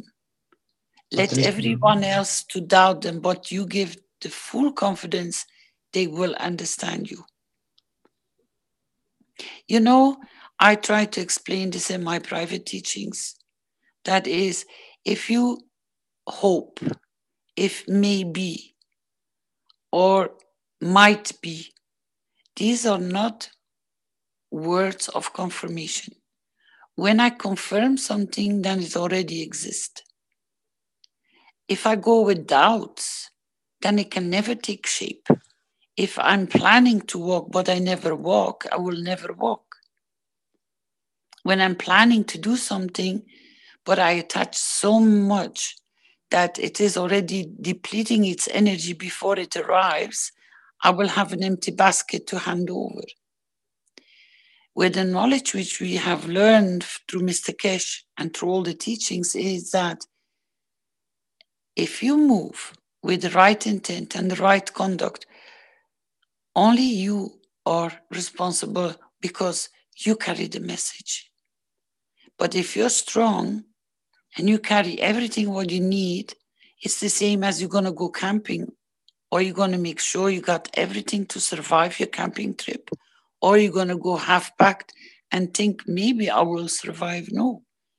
When you go to governments, when you go to people, it doesn't matter if they're illiterate or not, you find a different way to reach them. But it's you who are going to be preparing for, it's you who are giving. How much are you willing to give? But if you cripple yourself by handicapping how much you're going to give and how much they will, because then you decide how much you're going to receive, then you will never complete the task. I try to explain this in a very, very simple way. If I want to bake a cake, I need to make sure I earn the money to buy the ingredients, to do my shopping, to learn the recipe, to have the gas cooker and the fire and the decoration and the skills to do it. Then I'm going to be able to put a very beautiful cake on the table. If you go with all these beautiful ingredients to hand over such a gift, you're going to need all the ingredients. What are they? No doubts, no hesitation, not only living and surviving on hope, but go with the full beauty that you carry everything. Because that's what they can receive. They cannot receive halfway from you. You got to be solid. You got to trust yourself. And you always have to look at people, not through their physicality, but their soul is equal to you and you are equal to them.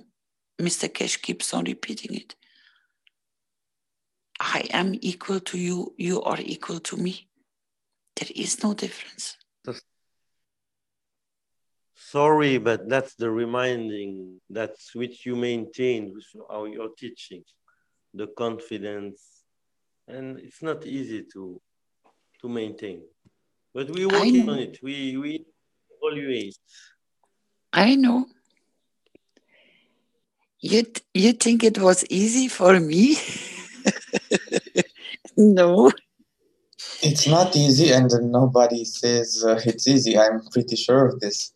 But you know, you carry the message, and it's a pretty, let's say, big responsibility for the carrier. But also, there needs to be a receiver, and even if it is, let's say, of all that government or the hundreds of the persons there, maybe half or maybe a percent of them can receive the message, but most of them are blackmailed. And I think there is a need for a pressure to be created on them from one other direction, because already there is created already a pressure on them on the, let's see, from the banking parts. You see every government are renting more and more money, and the countries are in more debt than any time. Yes, but haven't we learned something which is more important than all that, which overrules it? Is if you're the creator and you understood what Mr. Keshe has taught, and he keeps on repeating it, if you're the creator and you're responsible for your conduct, and you know for what purpose you're going to create what you want to create, and the purpose for it to serve, you can change everything, because you receive through what you start. We call it a wish, but in so many ways, it's the reality you're creating. I try to explain this. You know, if you have a beautiful painting, or a piece of furniture, or a piece of art, or let's say a very beautiful design building, what do you need to have a design building? You get an architect, but the architect doesn't have that already in full design and color, and the building is not even there. The idea is not even there. So they're asking him, go and walk through the sequence of how something comes to in a matter state. It's the idea, which is you visualize what you want.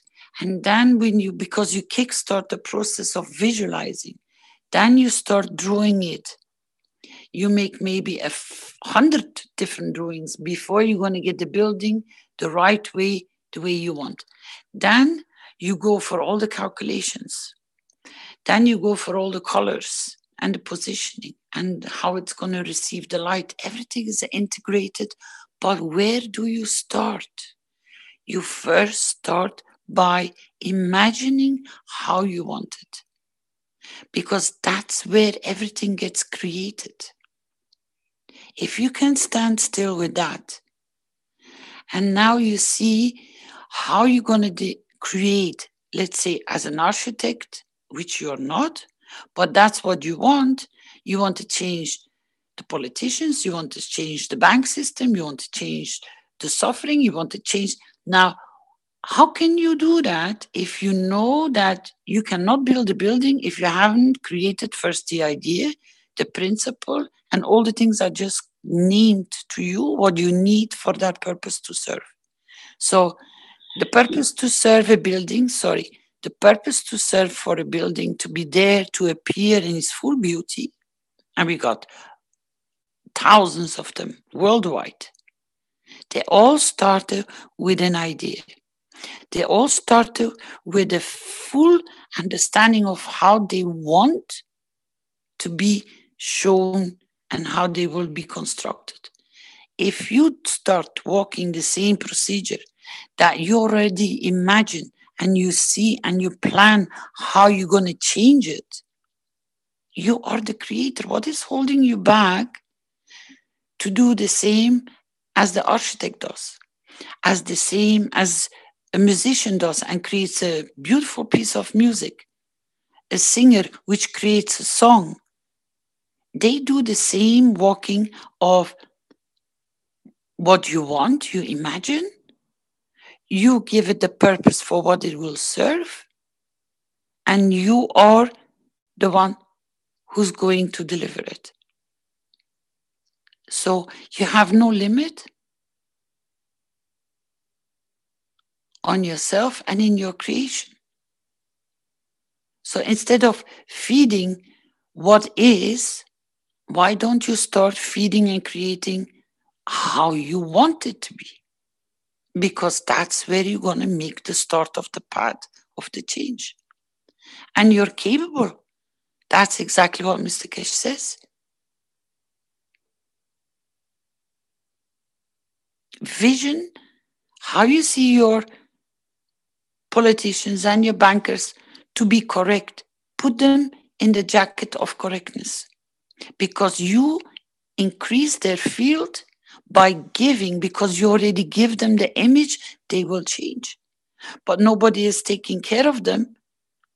Actually, you're feeding them the opposite, because you keep on confirming what they are, but actually you're wishing them to be something else. But if you don't start giving to them, for them to receive that thought of you, that wisdom, the intent and your correct conduct, how can they change? They don't receive from nobody else to go to that higher, more correctness. So, if you're the creator in that position and understanding, close your eyes, close your ears, close your mouth, and start changing the whole world. Because that's what you can do. Because on top of that, as we are thousands and thousands of knowledge seekers worldwide, and we're all working in one direction, we all have understood conduct, we all have understood ethos, we all have understood the purpose to serve. When we start creating something, it has to serve the purpose. And I think we are all agree that we want world peace to be served. So if that means that you're through your bankers and your politicians, by becoming more and more correct, and you see them conducting correct, but it has to come from somewhere, and you're that person in that point of giving, then you change them. Because that's exactly what we have done with Togo. That's exactly what we have done with so much. And we get the feedback that is changing. We worked on so many, and we keep on feeding back. This has changed. This has gone into a peace talk. This has done the change. There are already so many. I never heard the president ever saying in my life that we're going to stop the war games because they're too expensive. But this was part of our wish. So it is happening because you are the one who is going to create a difference.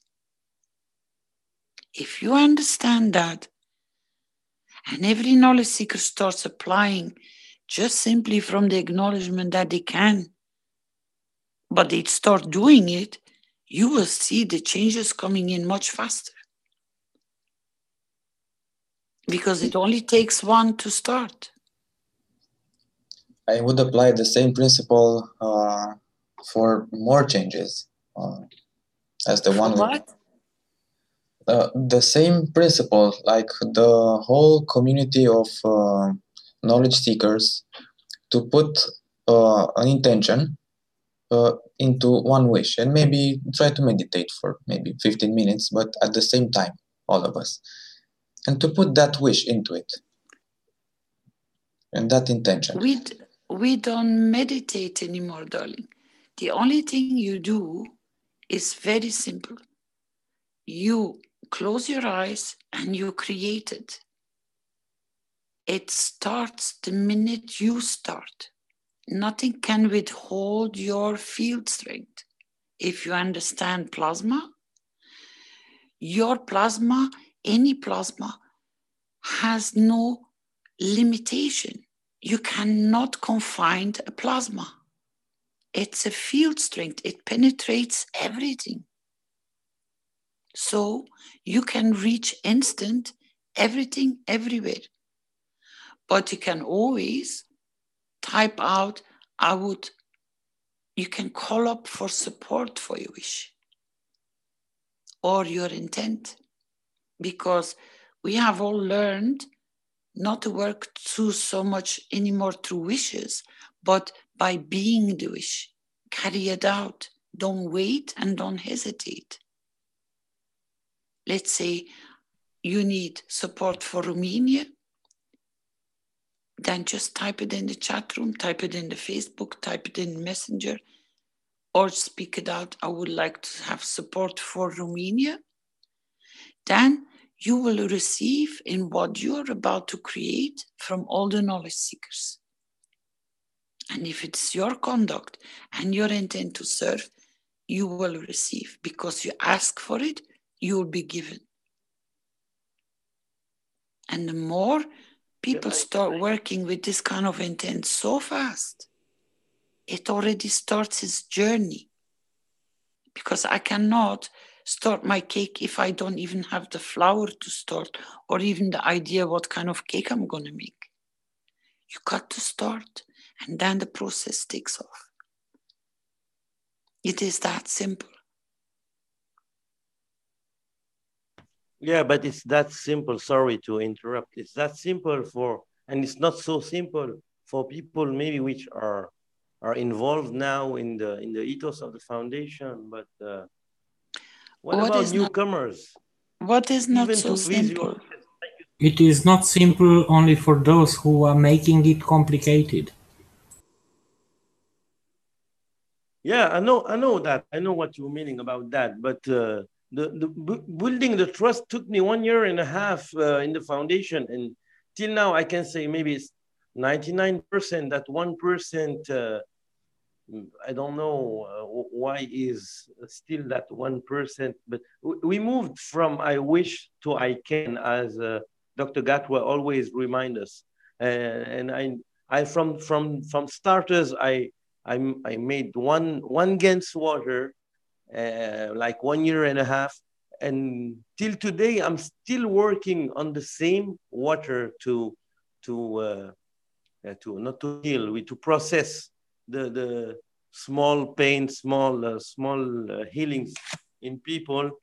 But sometimes it's like a disease which is it's harder to process. But today I know that not by wishing, it's by I can. So on starters, I was like giving things to people, and I was asking, waiting for 2 days or 3 days, and come back and asking, because I wanted to be sure that the water works. And I always put the intent in it. But now I even do not make a wish. I just give stuff. And I'm sure that it's happening, because it's in my heart. It's 100% that it's gonna process, and it's easier. And it's the same water 1.5 years now, and it changed colors in between. It was CO2 and zinc oxide, but afterwards I took tap water which has some red stuff in it, and we know today that it's the rest is like CH3. So I think that it added the energetic thing I needed in the Gans water to heal other people, to process other people. But yeah, it take long time. It should not take a long time. But even people which are involved long time ago in the foundation, imagining it, like you say, just close your eyes and think about it, and it happens. What do you suggest for newcomers? It's I suggest, because it's very easy explained, because you're already doing it, but you don't stand still to analyze it maybe, or to look at it that way. If I ask you to go to your most favorite place on any holiday or any place you ever visit, to go back to that moment. Let's say you enjoy the beach or you enjoy the mountains. When I ask you, even now, to close your eyes and to go to that place and to visually look at it, you can, if you have such good memories about it, you can smell, you can hear, most probably you will be able to feel the water or the sand on your feet if it was such a pleasurable time you had. But the funny thing is, you're there straight away. You can bring up those memories immediately. If I ask you to visualize, let's say you had a good connection with your grandmother or your grandfather. When you close your eyes, you can portray their smell, the way they talk. Whatever you remember from them is a memory, but it is vivid in you. That did that take any time to get there? No. That's the same way as you work on soul level. On soul level, you go direct. You don't need to take the train or the car or the bus or a plane to get to your beach. When you work on soul level, you close your eyes and you're there because you wish to be there. And that brings that explanation, your conduct, your intent, and how much are you willing to give and create. So you're still going to get to the beach, but it will take you much longer to go out of the house, book a train ticket, get to the station, get to the beach, depending how far you're away from it. Sometimes you even need to take a plane to get there. Now you understand the journey, how much you can shorten it and how easy it can be understood. It's not difficult. And that's one way to learn how the detachment. Yeah, because and that's one is why traveling. we have to bring the Sorry, I was saying that's why we have to bring the 24 commandments, because that's the basis of my engagement, because I was so religious, so put in a religious mentality and fear mentality, but the commandments have no fear in them. And the two last, maybe before the one which the 24, which were do not, thou shall not possess, and detachment, and they are the most hard to practice. But you are detached when you travel through, when you close your eyes and you close your ears, you go detached because you don't carry nothing with you. You're there instant. Well, when I ask you to take the plane or the train or the car to go to the beach, you're going to take food with you, you're going to take your clothes with you, you're going to need fuel, you need your car, and you need time to be there. That's the way the journey is in matter state, in physical and non-physical. And this is what all the teaching is about, what Mr. Keshe says. It is that simple that people makes it so difficult that they can't go. And if you request the result, like a proof, forget about it. The only proof you're going to have is the ticket and the fuel ticket that you've done your journey to the sea and back. You're going to get a physical ticket. You're still going to have done the same journey. Although when I ask you to be there by closing your eyes, you have no fuel ticket. You won't even move, but you still have the journey on the beach. That's how fast you will reach without losing. It's instant. That's the traveling through the soul. That's the difference between working in the matter state and working in the non-matter state, detached from that. You need something to show that you've been there. You know, a lot of people take pictures and bring souvenirs from the places they have visited on their holidays, because when they come home, they can show, I've been there, like a proof or a memory that they've been there. But if they close their eyes, they're going to do the same journey, only they will have no physical proof to show that they've been there. But you're free when you close your eyes to travel wherever you want at any at any given moment. And that's the different way of creating and being and doing. You do it instant. Nobody can stop you. You have no time to waste, no time to lose. And you do it in such a beautiful way. That's the simplicity of it, which makes it so hard for people that I can, I am, and I will. But then never forget, please, if you understand this procedure of thinking and working and you start applying it, the same way as you visualize yourself to be on the beach, now you visualize what you want to change.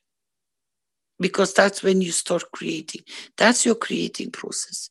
Instead of, let's say, you always see a president howling and shouting and screaming and announcing, fighting and thing and whatever. Doesn't matter what he announced, but you're not agree with it. Now you see him with your eyes closed. Now you see him bringing prosperity, changing laws to protect or to put things right. You see him, because through your working process of your creating, you see him even signing these agreements that they're going to come into place. We had a very beautiful example of that with Australia. It was one of the first wishes. They still have not managed to get out of it, because the truth has to come on the table for them to be dealt with. But you kickstart the process because you start working on it. So there is no time to waste. If you want to change something, start now. Start creating that vision that he is already a correct president or a correct prime minister or a correct mother or a correct father or a correct caretaker. Whatever you want to change, start creating it by simply closing your eyes and create it in the direction of correctness. And I always say, let the truth come on the table, because then you can deal with it. Then there is nothing in a hidden agenda somewhere that can take you by surprise. Because then everything which is not being seen and people don't know are just surfacing. That's how, through our wishing to protect children, we worked so hard on it. That's where you see all these things coming up. The truth is coming on the surface, because now people can start dealing with it. You want people to understand your message, make the wish, they will receive it. Because you don't limit yourself, you just give. And never worry about anybody else, but worry about yourself. Have I started wishing? Have I started being the wish?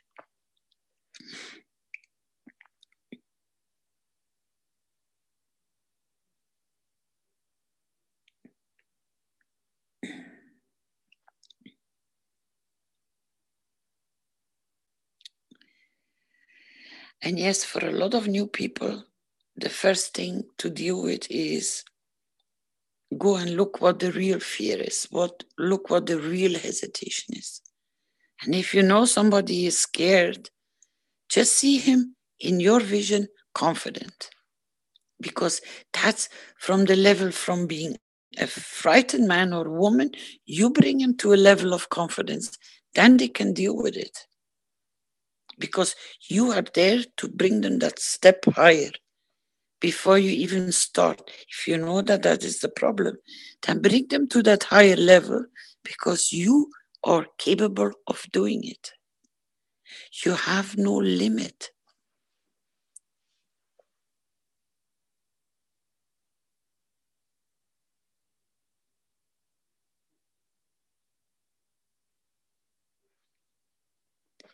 I do understand it's a learning process, but it's beautiful because we're all sparking one another with good ideas, because you start and opening the doors for it.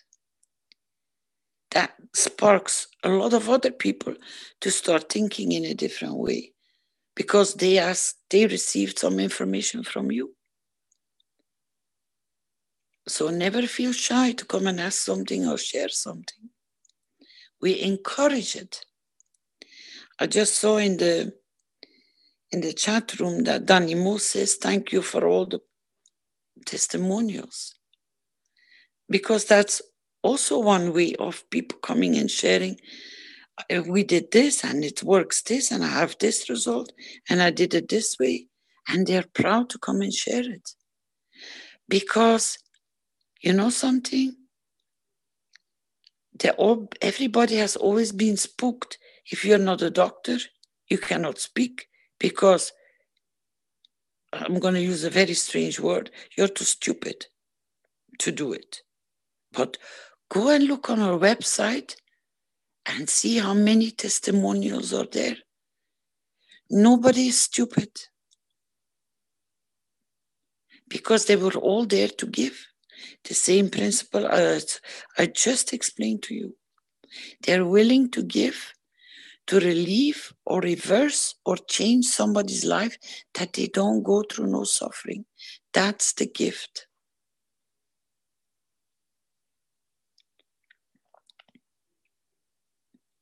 And the way you wished it for your government or your country is the same wish. You don't want them to suffer anymore. So put them in the right position, then the suffering goes. But always attach the truth to come on the surface, because then it can clean up. And give it time.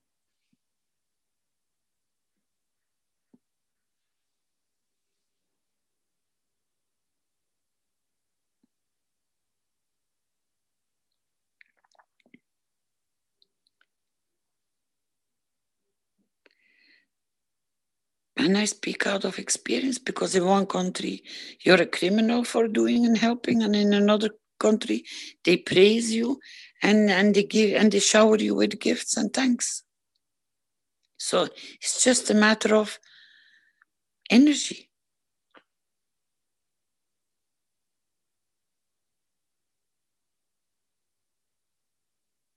I think a lot of people came to understand that Belgium needs a lot of support to come out of that debt and out of that turmoil, as so many other countries which are not so kind to their people in one or another way. So we have to increase their field strength for them to come to the point of the truth that everybody can deal with it and change it. That they come to the maturity, but they are so short, so we need to be giving.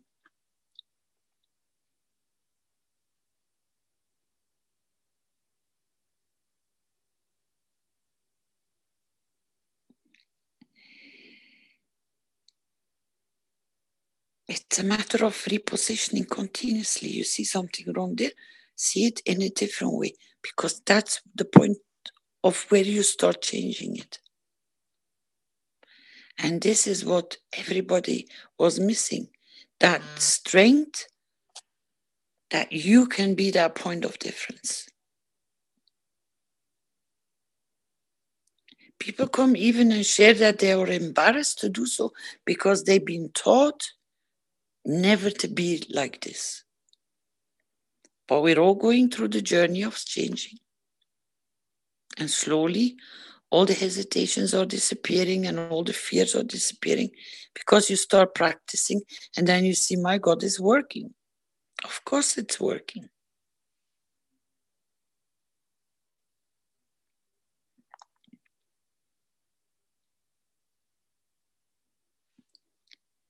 Anybody, anything else to share? I think we have to shower the planet with zinc oxide to make people more peaceful. You can do that. Wish for it. It would be quicker if everybody would put the intent just of the zinc oxide showering the planet so that we can move a little bit faster.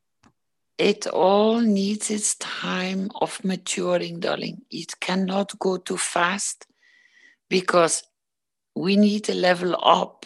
The stronger you come, the faster the others are also elevating.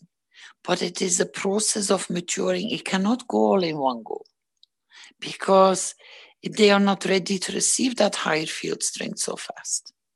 It's a very slow, but very strong, but very certain building up. And the confidence comes more and more. The stronger you come, the more you are increasing whole humanity. Always remember the magnets on the table. one moves, all move. You move, all move. You're no different than that one piece of magnet which Rick used to put his finger on and start playing on the table, because you see them all moving. So you are that point of difference. But you know something which is something which by a lot of people have not been understood. If you didn't see that problem, or that problem wouldn't exist, how could you show your beauty and through your effort of trying to change it, to be that difference, if it was not there in the first place? So either way, it's a gift to you. If you don't have the problem, it's a gift. But when you receive the problem, it's a bigger gift, because you can stand up and say, or do, or behave, and increase your essence of your field strength. If you understand that, then you bless everything which comes on your path, even all the problems, because they are increasing you. They are changing you. If I never tasted an apple, I cannot tell you how it tastes. I cannot tell you the shape, the color, the form, and when I can buy it and where I can find it and where it grows if an apple doesn't exist. So whatever is existing in your world, or any of us, our world, it's there because it serves us so well. And if you start blessing what you see, what you feel, what you smell, what you hear, what you sense, and that you can be that point of reference of change, then bless everything into its beauty. Then you will get rid of the pain and you will create something more and more beautiful. Because at the same time, it elevates you, because it gives you that reference point of existence. The simple way to explain it is when you look in a mirror and you say hello to yourself. If the mirror isn't there, you cannot say hello to your mirror image, can you? Because it simply is not existing. So you can also see your beauty in that mirror and say, wow, I look good today. But if you take the mirror away, then you cannot see your image, The life, the world around you is a feedback for you. Where are you going to position yourself, and where do you take the responsibility? And your conduct, that's the whole point of the understanding. Because if it wasn't there, it cannot give you the feedback. You always have two choices. And if you don't understand, I explain it in a very simple way. You have a red telephone and you have a black telephone. If you listen to the red telephone because it starts ringing and you receive a message that you became a grandfather or a grandmother, your heart will go through the roof of happiness. Now you take the black phone and it rings and you put it on your ear and somebody through the phone says, your mother or your father or your child has died. Now you see the difference of emotion? Does that mean that one is worse than the other one? Or vice versa? No. They are just confirming to you how you respond in emotion to a different situation. But if neither of the two would be there, then you would never be able to verify that sensation that will go through you by them being there. So if you know that when somebody dies, its soul starts a new journey, and then when somebody is born, it also starts a new journey. With that knowledge, each one of the bolt of the information you receive are a new journey. So which one is worse or which one is better if you both or agree that they're starting a new journey? One is on the planet, one is departing from the planet. But they both start a new journey. So It is all depending on your positioning with your emotion and your understanding and your point where you decide how you're going to respond to it. They're both beautiful. And if both wouldn't exist, then you could not make that reference point. So bless both of them because they serve you both. There is no difference. It's what you make out of it or what has been in existence of absent of understanding, which now has all start falling more and more in place to understand it the right way. Now you can work with it. Because if you close your eyes and you know which message comes through the phone, you don't even need to know you don't even need to hold the phone to know how this will emotionally affect you. Because you know the message. That's what Mr. Keshe is explaining and giving us the guidance. And this is the journey we are all making together. That learning process of understanding how to look at it and ask the right questions. Why is it there? And if everything is so beautiful crossing our path, why don't we bless the good and the bad? Because it doesn't make no difference. Because if one is not there, the other one cannot be there. So they're both a gift. Because they simply give you a reference point of how you're going to position yourself.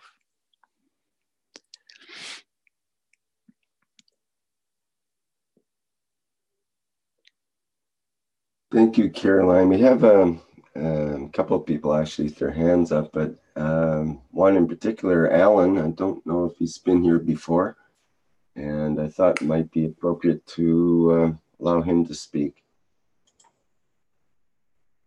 So Alan, go ahead there. You've asked to speak, so what would you like to present? Well, you can hear me now? Yes, yes. Cool. As you was talking earlier on about the idea of intention and the manifestation, we've just recently formed a group. I think there's a few groups already doing similar, but sort of a unified intent, trying to get maybe hundreds, maybe thousands, hopefully even millions of voices all joined together at the same time, sort of set a time to just focus on one person, some sort of healing, just to, and hopefully get some kind of scientific research checking up on the person before and after and see what kind of results. I wonder what she thinks of that idea. As I say, I think it's been done before. Hello? Yes, we're hearing, just trying to understand what you're talking about there. Oh, is it my Scottish accent? Okay, so what's the intention exactly again? Maybe you can just... Well, the group are primarily a group of people trying to promote world peace, but in unifying voices towards world peace, one of the things they thought would be useful is to show what kind of thing unified voices can do in form of like intending to heal someone, like a spiritual healing, but not just one person doing it, but like get like a huge group of people all doing it with the same intention on one person at a time, with some sort of, you know, scientific evidence before and after to sort of prove to the world the power of intent.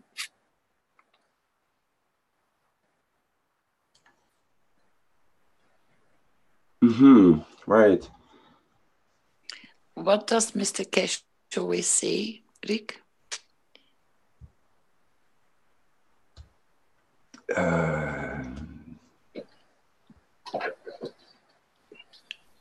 You got me on that.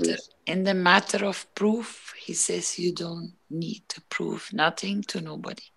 You just need to be. Because if you ask for proof, you already limit what you're about to create. Yeah, that's kind of why I asked what the intention was, because what is the intention? Is the intention for world peace, Or is the intention to prove to the world that intention really works? Just to prove the intention works. It probably won't work if that's the intention.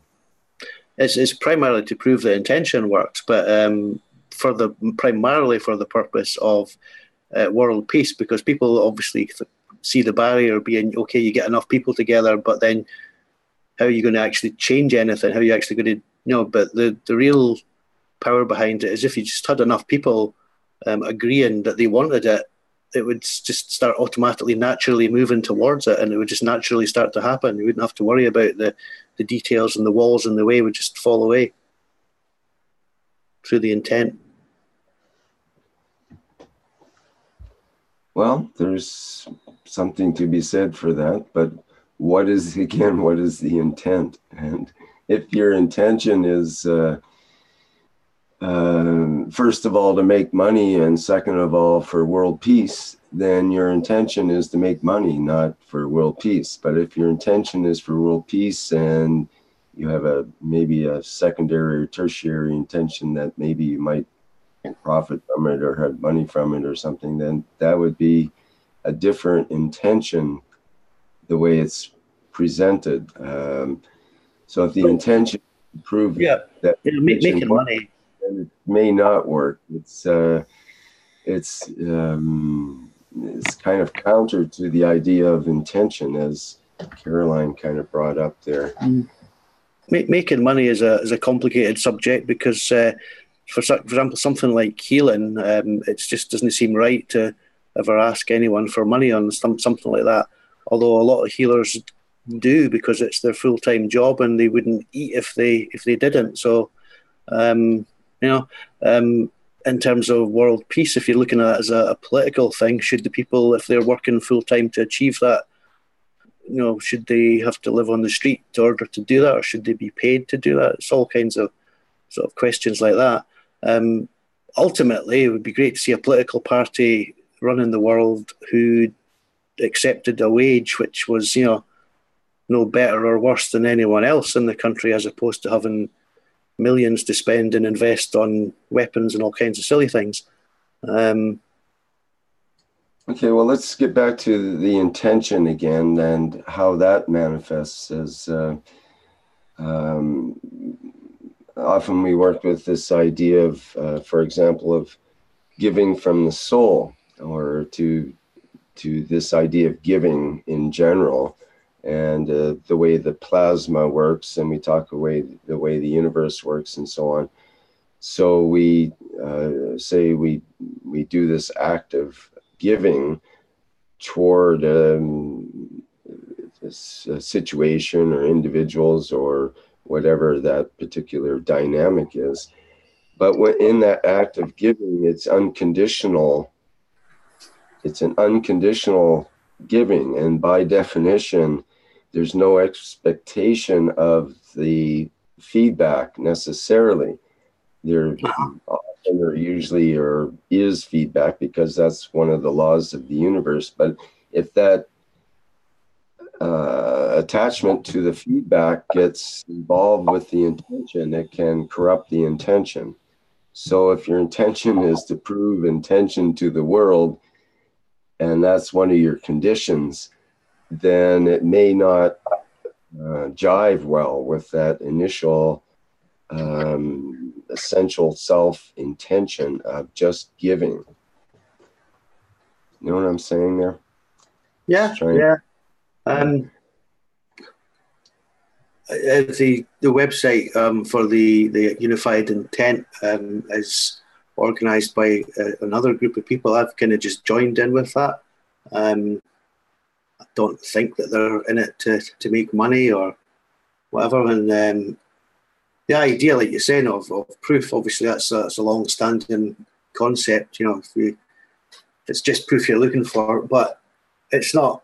The people who organise it are not looking for proof for themselves in any sort of way, but they sort of want to demonstrate to the world what is possible. Is it wrong for someone to perform miracles in order to show power that exists? Was Jesus out of line when he did the miracles, or any of the other sort of spiritual people in the past who did miracles? Were they out of line by doing that for demonstrating these possibilities? Well, it's not a miracle if you know how it works. So that's the thing about it is if you're there to perform miracles, then that's not showing the science, is it? That's performing miracles. Well, technically there are no miracles at all. I think there's only one single miracle, is life itself. Everything else in reality is just God's dream, and within a dream, anything's possible if you believe in it.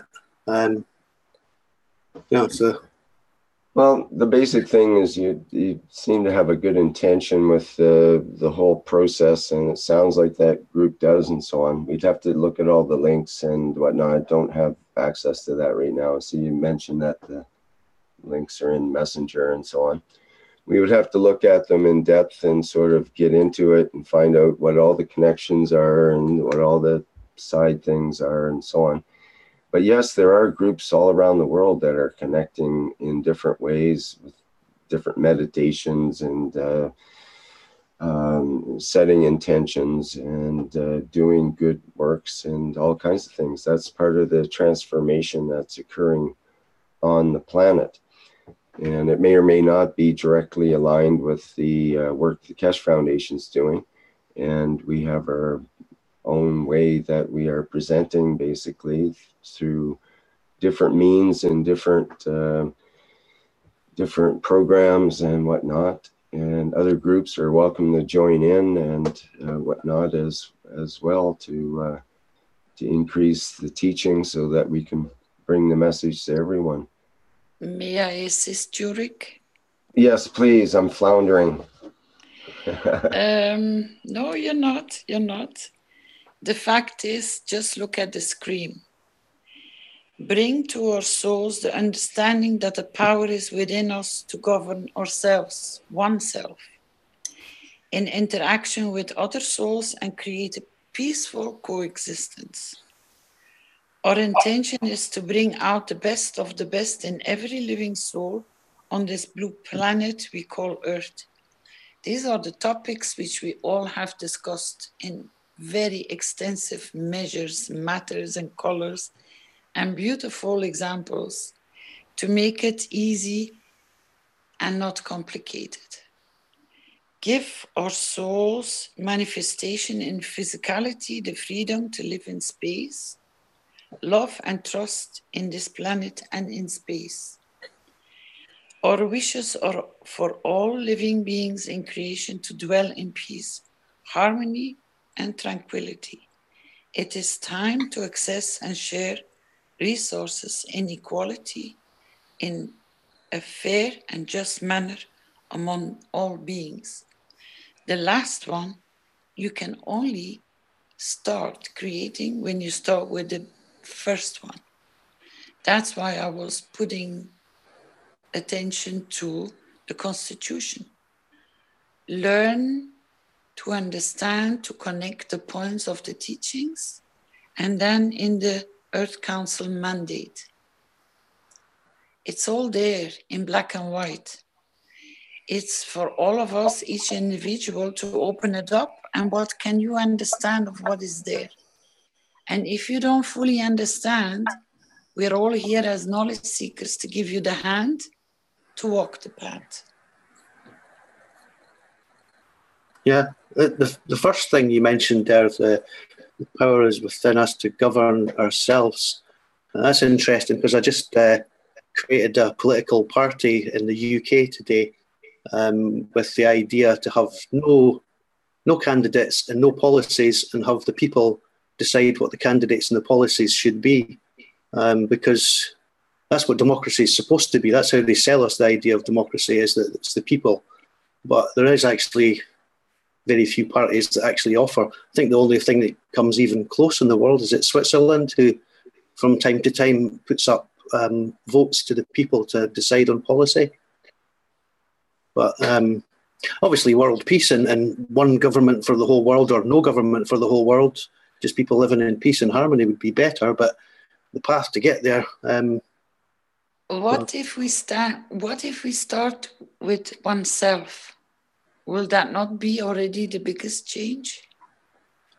Yeah, obviously, but there's a lot of people who already have started with themselves, and now they want to unite with the others who've already did that and go to the next level.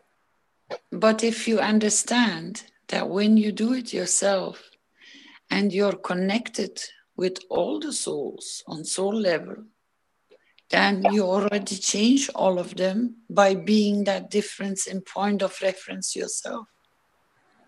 And you don't need no confirmation because you know you are. It's just acknowledgement, am I? And if you say I am, then automatically you are already there. It's your point of reference which brings that balance. That's true, yeah. But in terms of world peace miracles, I'd like to be able to switch on the television and watch the real news and hear them say that there's no children starving in Africa anymore, that the nuclear bombs have all been disarmed, that the weapons are all gone. And that's why if we start by visioning it and wishing it and being it and creating it, then the change is already kick-starting. Is when we just talk about, we keep the other things alive instead of, we don't give them acknowledgement because we put it in the framework of the change. If you go back to the first 4 which I read to you, it is in Mr. Keshe's teachings, it is in the charter, it's in the Universal Council Charter. You're the decision maker in repositioning what is around you and what you see. When you accept that, then that is already the change. It's just the only thing that Mr. Keshe ever has asked, teach. Teach another one to understand the opening by opening these doors. By calmness, by gentleness, not by force. And if they don't understand it with what they're reading, then try to use the different in color or a different telephone or a different way of talking or a different way of tasting food. And even that in its beauty of difference is beauty. That's where the change sits. If I keep on confirming that it hurts, then the pain will stay. What does a mother do when she kisses a child when she falls on the ground on the knee? It hurts. We know it hurts. We fell ourselves. But that kiss of the mother, the lips, and the blessing of the mother on the knee of the child, if the child accepts that blessing, it will stop crying and it will start walking off and it will forget about the pain of the knee that it felt. It's the same way with the whole of humanity. We got to kiss, embrace, love, and give them that good feeling that they can. But if we keep on emphasizing, it hurts, yeah. If we emphasize on the child that the knee is hurting, and we don't kiss it, and we don't bless it, and we don't take care of it, the child will suffer a lot longer because it will keep the pain in existing. You're that one which will kiss the knee of the child, bless it, and remove the pain. And you can do that in a million different ways, and this is what we are sharing on this platform. But if we emphasize and keep on emphasizing the pains and the suffering, then you keep on feeding them through the energy that they stay in existence. Now, how much do we want it to be the other way is what we create by the blessing and the giving and the nourishing and the loving and the care, not by emphasizing the pain and the hardship, although we should do that as well, but not in that way. But say, thank you, it's there for us to learn that we can make the change and the difference. It's different of looking and analyzing, of giving. I'm just going to have to pop out. My dog started barking there, so I'm going to go and see what's wrong with him. That's why I muted the mic. But I'll still be listening, but I'm off now. Thank you for Thank that. You, Alan. Thank you. Thank you very much. I'm going to be off too, Rick. Okay. You can carry on with pleasure if you want, or you can close down. It's your desire. It's the knowledge seekers' decision if they still have things to share, but I have to say goodbye. Okay, thank you, Caroline. And we'll carry on here for a bit longer. Thank you. See you all. Good evening. And thank you, team, for a beautiful session. Thank you very much. Thank you, knowledge seekers. See you or in private teaching or in Rick's teaching or on Thursday morning. Thank you. Thank you, Bye-bye. Caroline. Thank you for keeping us on keel, as they say in sailing, I believe. You're welcome. Thank you. Bye-bye. Okay, Zane has had his hand up for a while, so I'd like to hear from him, and we'll see how things go here. We'll probably wrap it up fairly shortly, but it depends on participation, and we'll go as long as it needs to accommodate everyone. Okay, Zane, you should be able to speak there now.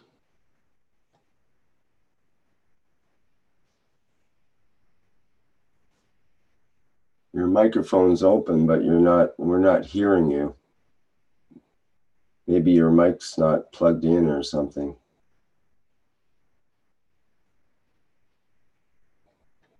I think Zane's going to try again there. Just let us know when you can connect there, Zane. And in the meantime, we've got Dan who wants to say something. So. Okay, thank you, Rick. Yes, two things. One, thank you, Caroline, Rick, and everybody else. Ursula in Spanish group and in French group. And it's, after asking, it's another group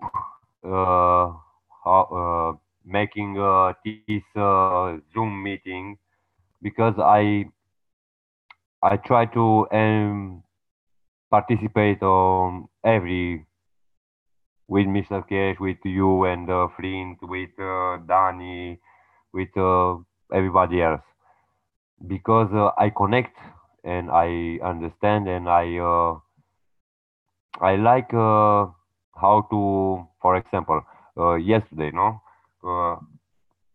or another day, some people, no, not understanding English, but somebody else translate. It's important. This person feeling in the making one piece of this group. No, it's bigger, too bigger. First, I am in group Keshumenia. After I participate with Spanish, I participate with French in teaching. We in Keshe in plasma reactor. And you have the possibility to alargate, making bigger this group in a way. You see, I transmit live, no, when you speaking or when you make one workshop, and speaking from another person, with translation or not, it's possible making this. This is it. I thank you for all, and I'm glad to be here. Thanks.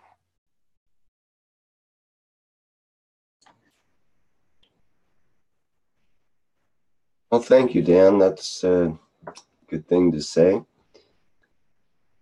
Sometimes we have trouble with communicating, it's true. But it's through other languages often that the good information gets transferred for certain people. They need to hear it in a certain language which transfers the emotion with it for them. I think that's important. And sometimes it only takes a few words to transfer that emotion. It just has to be the correct words and the correct conditions, and bingo, there's amazing transformations that can occur with just the transfer of a few words. When you are in life, no, it's not the same thing like CN registration, or I don't know, not understanding better or one problem. You feeling I want to ask, but how? It's not it's passed away or already. And when you have this possibility, I don't know how to describe this feel, this emotion. It's big. You have soul. It's full of joy.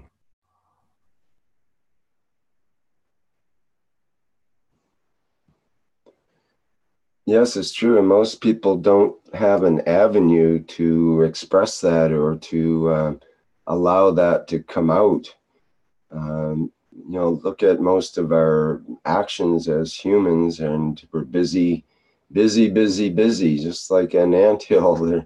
You look at an anthill, each ant is just super busy with their little job, running back and forth with some little piece of material, or it looks like they're aimlessly running around, but each one has their goals and so on in mind, and trying to feed the family and that kind of thing.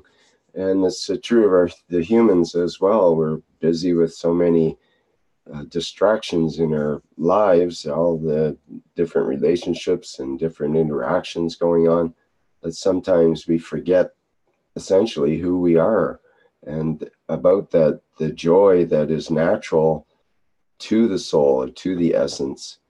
And in programs like this, we get to exercise that a little bit. We get to express ourselves and some of the frustrations we might have, or some of the joys we might have, depending on which end of the stick we happen to be talking about. And as Caroline mentioned, we can learn, we can elevate ourselves through all the problems and issues that come up in our lives. And at the same time, we don't have to dwell on those problems and issues in order to solve them in an efficient way by this process of giving and serving and giving from the soul. And it's a different perspective. It's a different level to be able to operate from. And we all have that capability. It's fun to see the ways that it gets manifest here in this group and some of the other Keshe groups that have been mentioned, like the testimonials group. That's an excellent way to see people's transformations that go on when they start using some of the Keshe materials, or they start creating their own ganzas, or they start interacting with others on a soul-to-soul level rather than the physicality to physicality level, and so on. There's many different aspects come out. You know, Rick, I few years ago, first I forget how to speak in English. In school, I don't learn in English. Learning Deutsch, German, and French. But of course, outside with football in it's not understanding French. But some weeks, no weeks, few times, no, it's one click, and now not I understand perfectly. Only say 99% Spanish, Italian, uh, French, English, but I feel with my soul. I'm transformed. I'm changed. In 1 year, I'm changing. I see how to change. How my image, no image, my soul is changed. Not my soul, my strength, like an onion. My strength shield is changed day by day because of you, from Mr. Kesh, for knowledge, for sharing, for learning. It's everything in us. It's important to discover how to put it out.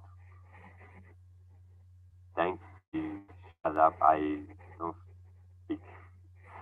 Thank you very much. Well, that's great to hear, and it's amazing how many people are getting in a similar situation where, I mean, we're talking about people that have gone 20, 30, 40, 50, 60 years on this planet, and suddenly they encounter this teaching from Mr. Keshe or just from other knowledge seekers or for whatever reason, and within a relatively short period of time, meaning months or years, depending, they achieve a transformation that is quite, well, to me, visible in the way they present themselves, in the way their thoughts go, and just generally the way they present themselves. And for most people, it means they are actually more present. They're more at ease with themselves in the moment and at ease with talking about a number of topics that were maybe a bit taboo before, like mentioning the word soul or your essence, or trying to make a differentiation between our physicality and things that are not of the physicality, and so on, and working with intention, and all of these things changes people, and they are reminded of who they really are. And it's not like we're giving them a set of rules and regulations that they have to follow. There's no step-by-step methods on how to elevate yourself to, for fun and profit or something like that, as you might find in a mainstream book.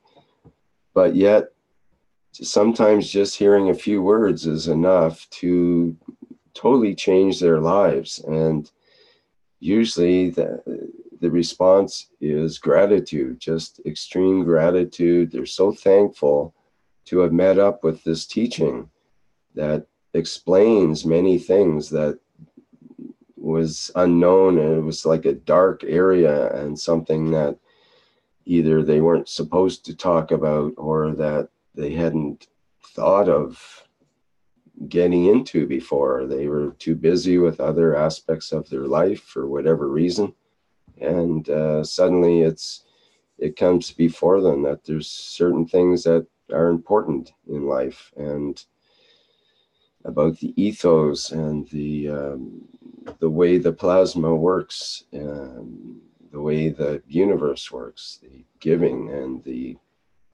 receiving, and all of that. Some of the principles get talked about, and then you reflect on your own life and go, wow, that actually applies to me. This is real. And it's, it's a certain kernel of truth that you encounter with this whole teaching that can change your life. And it may not be like I said, sometimes you hear a few words and that's enough to change. But for many people, it's not just a few words. They have to hear hours and hours and hours, and they have many doubts along the way. And then eventually they come around, and either you come around to the truth of yourself, or you go on to something else, and eventually you'll find out about the truth of yourself, because that's the ultimate mirror is the mirror of ourselves, and we have to be honest with ourselves in order to get to the next level. And if you're at all interested in doing that during your stay on this incarnation, then that becomes manifest, basically. So we just have to be reminded in order to set our intention differently, and all of a sudden the entire universe changes to accommodate our reset intention. And that to me is the greatest miracle, that the whole universe changes when we do.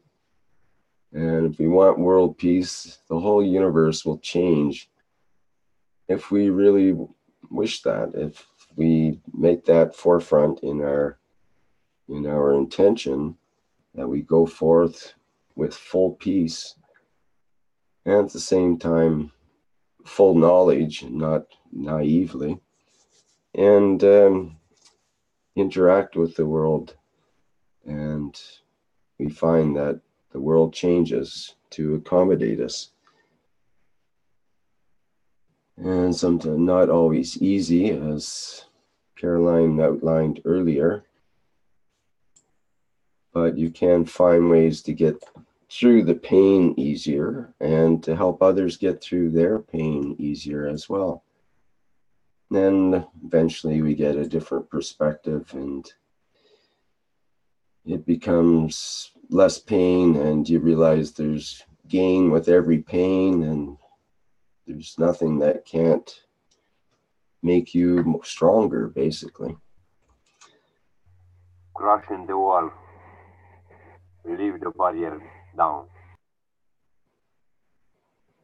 Sorry, what was the first word? Something the world? Crashing. Trust in the world? Yeah. No, smash the, how to say, no concrete. Wall. Wall like,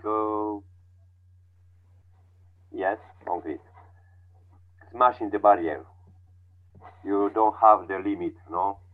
Match the barrier. Your limitation.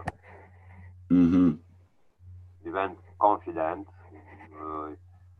You is not. You are not shy. You are not. You are not have the fear. Live the way. Transform pain in the pleasure, because it's sad. Everything is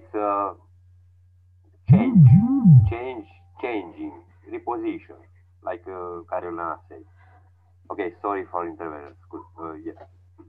That's okay. Good, thank you. Okay, we've got Carlos with the hand up here. Allow Carlos to talk, and we'll see what he has to say. Hello, Carlos. Hi, Rick. Hi, whatever. And I have one question for the word of physicality. I want to know, when you refer at physicality, you refer to my body or my soul in this case? Well, it's an interesting question, because what is the physicality? And sometimes in this, in the Keshe knowledge, they talk about the idea of the matter state.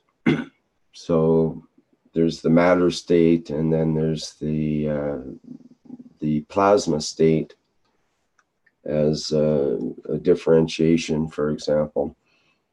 So when we talk about the physicality, usually we're talking about the matter state part of the of what we call ourselves. At the same time, we have what's called the soul of the physicality, or the soul of the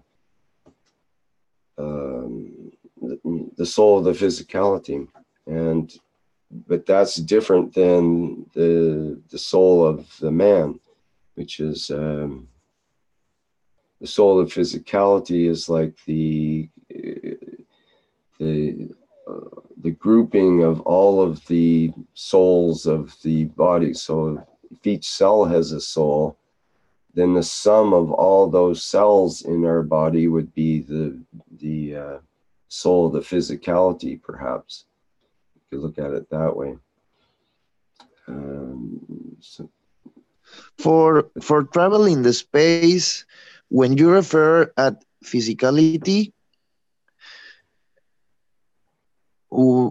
we can fly in the space with my body or with my soul in one dream, or I want travel in the space with my physicality.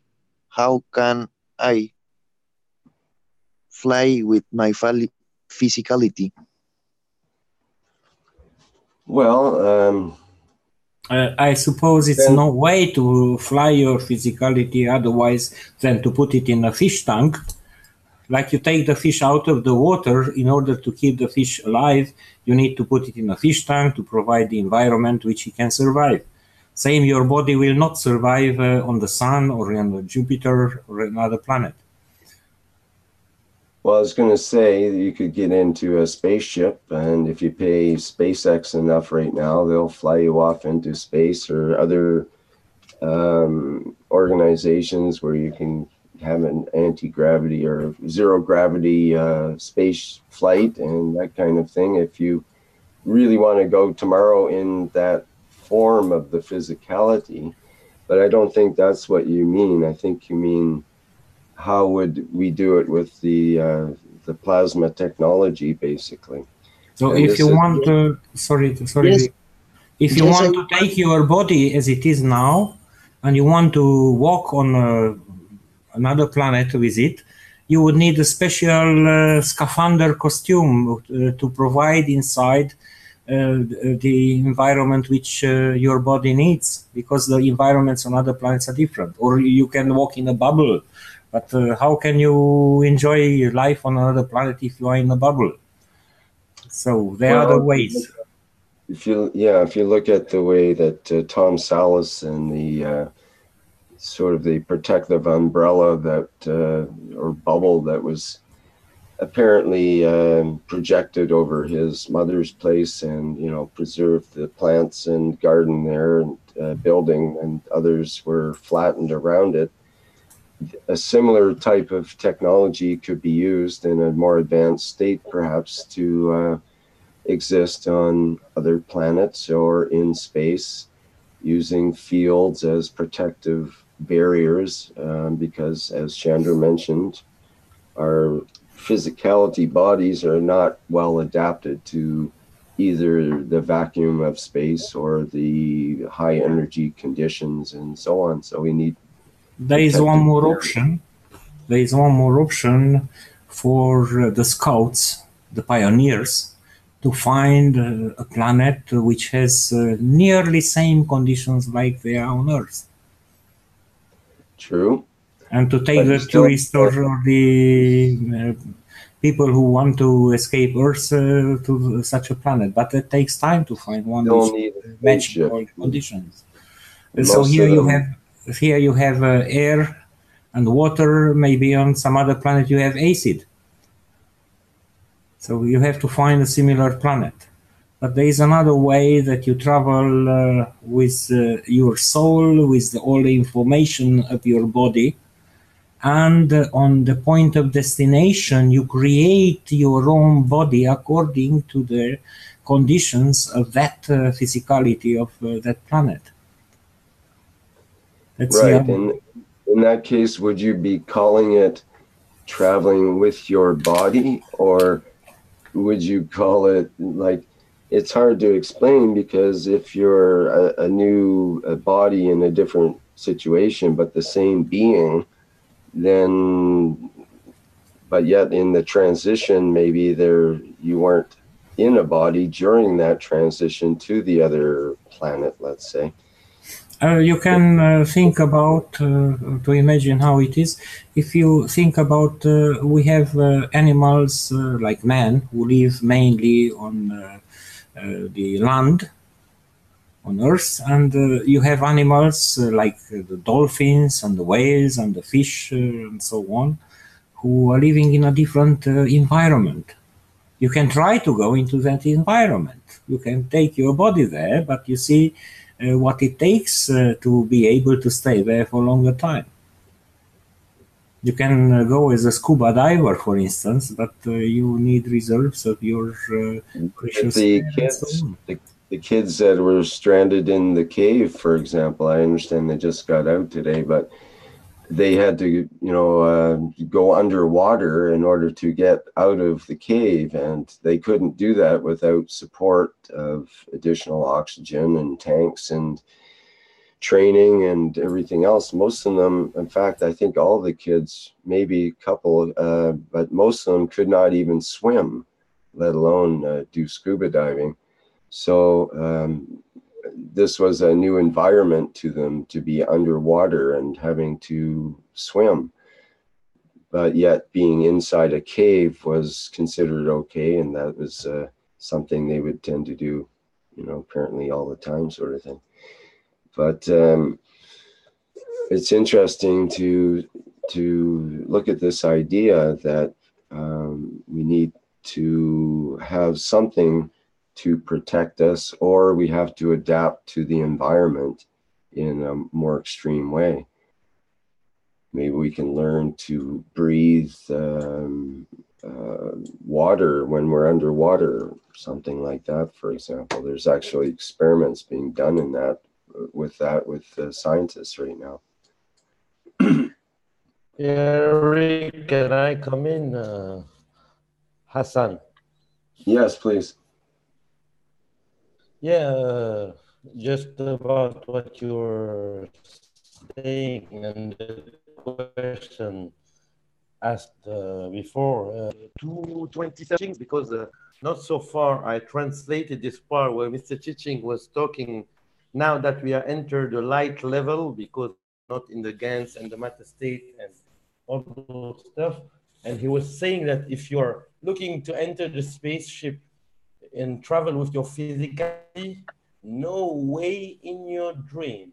So I think that it's like you told with Sandra, maybe we will change, we will materialize by entering the spaceship, and when we are at the point of arrival, we create the condition like the scaphandra you and Sandra were talking a little bit, a little earlier.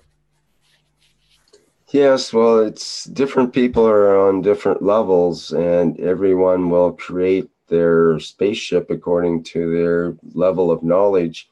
Like you mentioned, the matter level, the GANs level, the plasma level, and then there's the ones that work with the plasma level. I think it was, at one point was called plasma manipulators, or those that actually learn how to work with the plasma. So if you come from the matter level, then you're going to want a matter level spaceship and take your matter level body into space, which is where mankind has been at with the current space program that's visible to us generally on the planet. And the next level would be maybe in the GANs level, and perhaps there's a way to explore space through that perspective rather than from the matter level.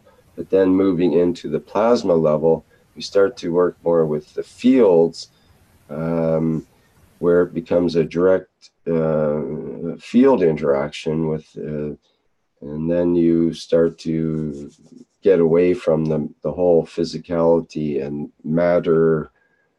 The matter doesn't matter anymore, you might say. So according to each understanding and according to where we find ourselves in our conditions, which could change very rapidly, and we could find ourselves in the condition that we call on planet Earth, often we call it death, but we might find ourselves that it's actually a transformation that we go through, and maybe there's another life on the other side that we become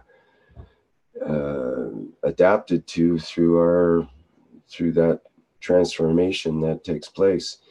So transformation is really very hard for many to confront with. Sorry for overtaking Greek. So many can hardly confront to exist without a beautiful body which they have for the moment, or to get another style of body in another place according to the needs of the place. But for those who are who are very confident in the matter level, to imagine how it is to change your environment, the environmental conditions, try to make a trip, let's say in the summer in Rajasthan, when there are plus 50 centigrades and strong sunshine, and take a trip to Alaska in the winter, or to Yakutia where it can be minus 60 or 70 degrees, and you see children, local children, are eating ice cream when it's minus 30 outside. And you see, feel the differences, how it is to live up on high mountains like in Peru or on Asia and Himalaya, where the air is different. It's not so, you don't have that concentration of oxygen, and you don't have that air pressure. You need to adapt to those places, or to use a protection device. You use a clothing or a protective clothing. So you can imagine how it is if you change from one planet to another. But there will be ways, of course.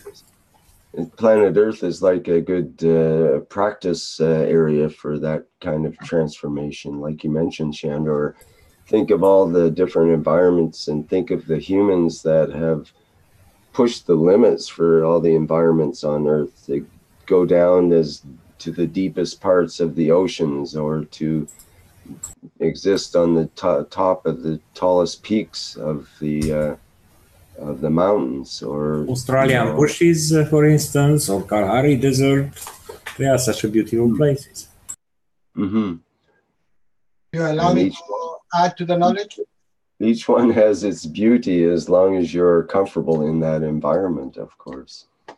Go ahead, Jalal. Hi, everyone. And this is a very beautiful question. And this is for all of us. And this comes with all the levels of our knowledge. Mr. Keshe, in his teaching, and the way the progress in the knowledge that bring us to one thing, the most valuable thing, that you go to the source of your energy, and this source is your soul. Whatever you do in the master state, or on the emotional state, or in the soul state, the last level you go in is the soul level. So why don't we practice? And this is a very big word, practice, to connect to the soul and see what is the energy, what we have.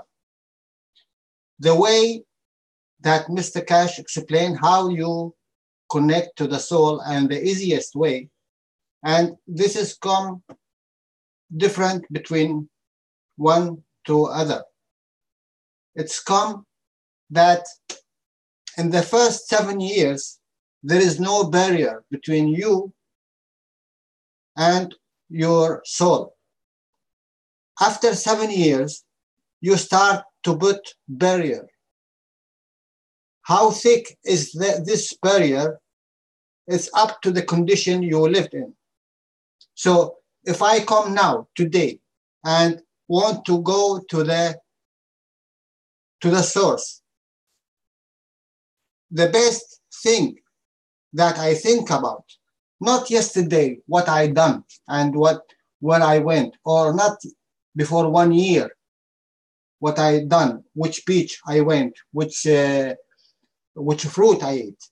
No, the best thing that I go to the level that there were no barrier. I go to the years where 7 years and less.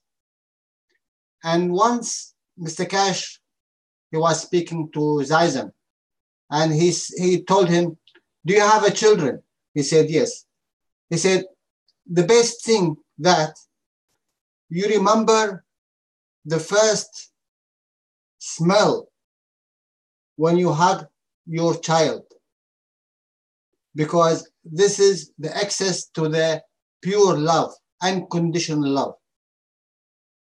And from this way, you open a door to go through it.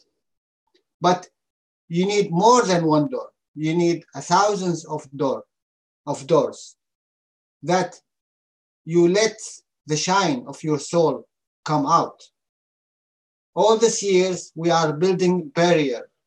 Whatever now we say, we say that, okay, we will connect, we will, but the best way that we connect to our soul, that we go back to these years and try to remember and feel the fields, try to remember the smell, try to remember the places where there were absolutely joy and beauty. And from this point, you can enter from joy, from happiness, from unconditional love that you give also in these 7 years, and you received, because everything there in that time was love. And this is the key to open all of these things. And this is for us also, in the knowledge seekers who is practicing. Practice from this point. This is a very beautiful point that Mr. Cash taught us. But sometimes we missed, because we have a lot of information to digest, as we say. Thank you. That's a really good reminder, Jalal. Thank you for that.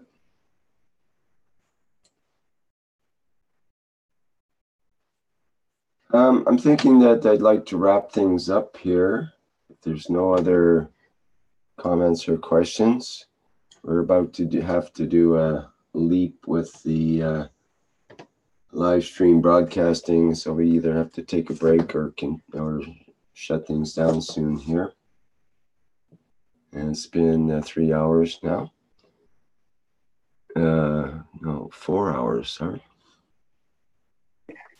4 hours. Wow. Wow. Okay, so maybe we should wrap it up then. Great show, everybody. Lots of participation. Thank you so much for all of that. It's great hearing people's perspectives and input and so on. It's what an amazing process going on around the world. It just fills me and others with gratitude that this process is carrying on. It's never ending, but yet it will be fulfilled. So, I think that's it. I'm getting the nod that it's time to close. So thank you, everybody, for attending the 46th One Nation, One Planet, One Race for World Peace for Tuesday, July 10th, 2018. Great show. This is Rick out. And thank you, Caroline, so much for your keeping us on keel, straight on the in the winds of, on the oceans of time here. And I think that's it. Okay, bye for now.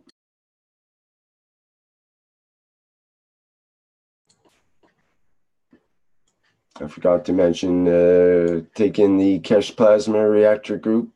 That is at 7 a.m. Central European time, and you'll find the links in the usual Facebook and other places. Okay, bye for now.